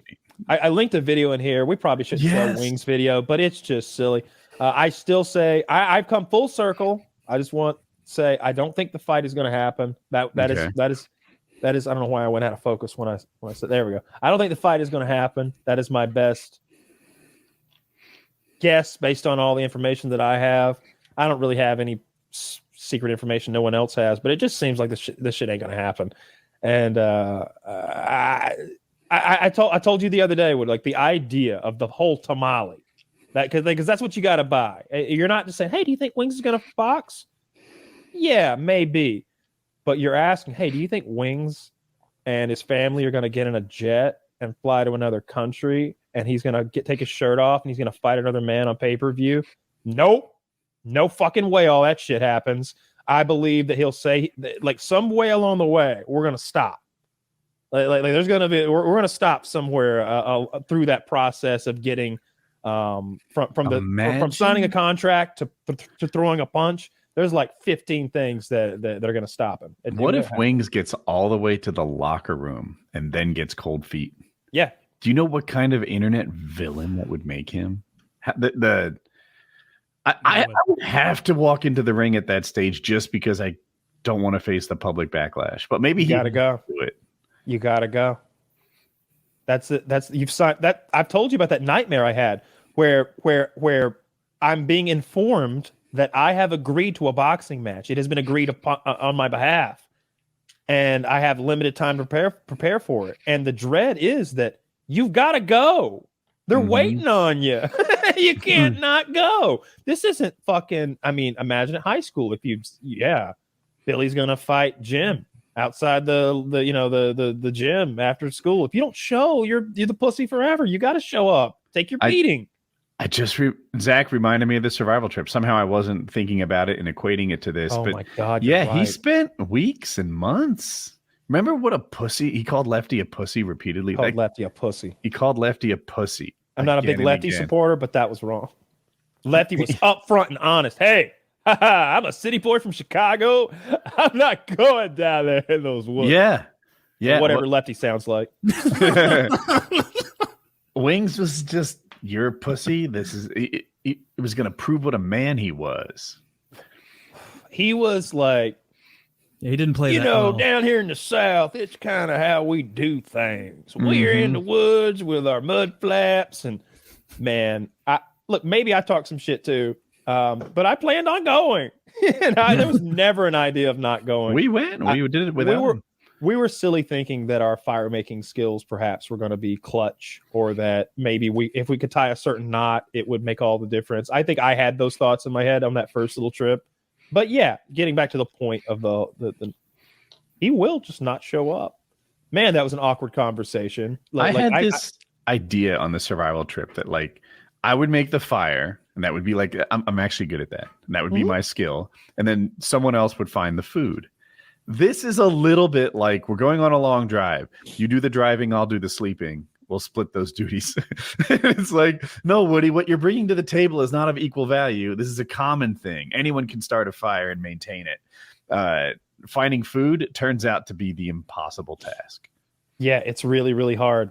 I think that the key to a good survival trip and show and YouTube, whatever, is exactly what they do in survival. It's enough rice to keep you going. Plus whatever you earn. When you think about the real survival shows, the ones where they don't feed the participants. Yeah. It's never about starting the fire. It's never about building the shelter. They all accomplish that part of it. It's about starving. They're slowly starving. Yeah, you're always weak. You don't have a lot of energy to think about things. Like you don't think about that, I suppose, but your mental horsepower is lowered when you're not eating. You're not as creative, and you're not as good at coming up with ways to get food. Sometimes, he just won't show. Yeah. But I don't think they're ever getting there. I don't like have a Twitter, so maybe I missed the key genesis of this thing, but it just kind of seems to me like there's not a fight, and there's not going to be a fight, and it's Does just not fun to appear talk that way. about a fight. It is fun to chat about, and it would be It great is if fun to happened, chat about, but probably won't. it would not be fun to watch like any boxing match. You can take two of the best in the world and throw them in the ring after they've been training all year to beat each other up, and it's boring. Yeah. You're telling me you can throw Boogie and Wings in a ring, and I'm going to be tantalized for 10 minutes? Get the fuck out of here! It's going to be pathetic. And when one of them Counterpoint. falls and hurts himself, it's going to be sad. I can take two high schoolers who hate each other, have them fight in a playground, and it's compelling. I am watching that shit. I don't but they think get thrown. training makes fights better. Yeah, anger and freak fights can sometimes make it better. Like I would rather, if it was between Tyson Fury and whoever fucking another good boxer is, or Wings and Boogie, like I would genuinely rather watch the undoubtable catastrophe that will be Wings and Boogie. Same. Because like as someone who doesn't care about boxing, and I don't think most of the people watching this give a fuck about boxing. Like they just Hope not. want to see like Call of Duty players beat each other up, or like, you know, fucking fashion YouTubers fight. When I think of all the fights I could make in the world, right, of people that are alive, GSP versus Khabib, it's kind of interesting. Maybe I'd like to see that. John Jones versus Stipe, John Jones versus Ngannou, Wings versus Boogie. I have a hard time picking amongst the fights I just listed. Wow. Yeah, for This is you, a 'cause you personal actually like friend, you fighting. know. Yeah. It's probably not fair to compare because we know the man. We've met him. We've touched him. Everybody knows him. Yeah. But not like we do. You know, we've touched him. We've smelled him. We've looked deep into those sorrowful eyes and seen evil look right back at him. Wings of Redemption is more famous than Stipe. Sure. I don't believe that. I do. I think there's a website in there, like a clout website that like shows like current. If I just don't think so, man. I don't know. Like it depends how you. famous longer. If you did a poll of every person on the planet and saw how many of them could spell Stipe's name and knows who he is, and who could do Wings' name and knows who he is, he'd probably win that. Yeah, He's I guess big he deal. in some regards he would be more notable, but Stipe's like a currently famous guy who's discussed on mainstream television.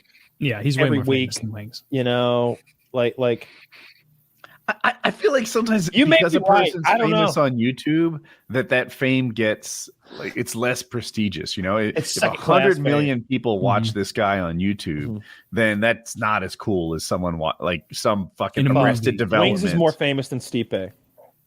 Here's I there's not people making. There's 100,000 views a week from fans devoted to Wings, at least. Probably more than that. I'm probably grossly underestimated because I don't watch that stuff. But there's hundreds of thousands of views every week on Wings, and that doesn't happen for Stipe. It happens for the sport of mixed martial arts or UFC or like a whole the weight division. Maybe there might be, but yeah, you're right. Like Wings is a pretty famous guy. It's just the thing is you can't turn that into money. I don't think, but I could be wrong. I just don't think that you can turn that into money. I don't think people will pay for the Wings show. I think you could produce a Wings TV show, reality show, that I would subscribe to a service just to watch. I think you could do that. I want to see his daily life. I want to see his family life and interactions, and I want to get beyond the fake Wings. You can kind of see when he's putting up like a persona on a little bit, being funny. I'd like to get past that and just watch him live his life. I would pay for that for sure. But that's I need it to be well Yeah. edited and put together. There aren't yeah. any videos made by third party documentarians about Stipe that have 9 million views. So I guess Yeah. you're right. it's the problem. Yeah. There used to be a website called Jenny Cam, Jenny like Jennifer, the girl's name, and as far as I know, she's the first live streamer ever to exist, and she put like 3 cameras in her house and just streamed her entire I've heard about life, that. all of her life. She worked from home as like a web developer, if I recall, and you'd see this girl. She was like many people do in their 20s. She was like kind of hot in her early 20s and then kind of a little too chubby in her later 20s. And like, did she have sex on camera? Like a little, like, you know, occasionally she had sex on camera because sex is a part of life, and she shared her entire life. Is there nudity on camera? Little bits. There were fan sites devoted to grabbing it, but mostly she didn't stream her bathroom, and every once in a blue moon she'd need to get clothes from the dresser or something. And it's just her not being sexy really, but just a woman. Got to be an archive of that footage. Now I have something to do this evening. Sorry, Taylor, no Warhammer tonight. Wings of Unless Redemption. you'd like to join me on a quest. Wings as Jenny can would be boring. I think his actual life is a little repetitive. I will play a 37-year-old asshole. Who will your character be on our journey? I will be a 31-year-old homosexual. only pretending to want to be involved in the woman's photographs. Exactly. Wow, Jennifer Ringley. You can Google her. Like Jenny Dungeons can. and Dragons. Jennifer Ringley. Yeah. All right. Dude, I don't know. She was like back when the internet didn't have interesting things, she was one of the few interesting things on the internet when it first started, before Facebook, before YouTube. She was streaming her life. No, that's you pretty guys cool. want to call it a show? I liked the show. Yeah, we do need to end the show. I was going to say I like that show Big Brother, though. Like the idea of it. But then it just ended up being softcore pornography then, which I love even more. So now I just stick to that. Well, I guess that's a wrap. Next week we should have 2 guests. Yes, yes. Yeah, I'm looking forward to a potential face-off between Harley and Dick Masters. That'd be great. Love I those hope there's guys. still heat. To the death. PKA Death. 642.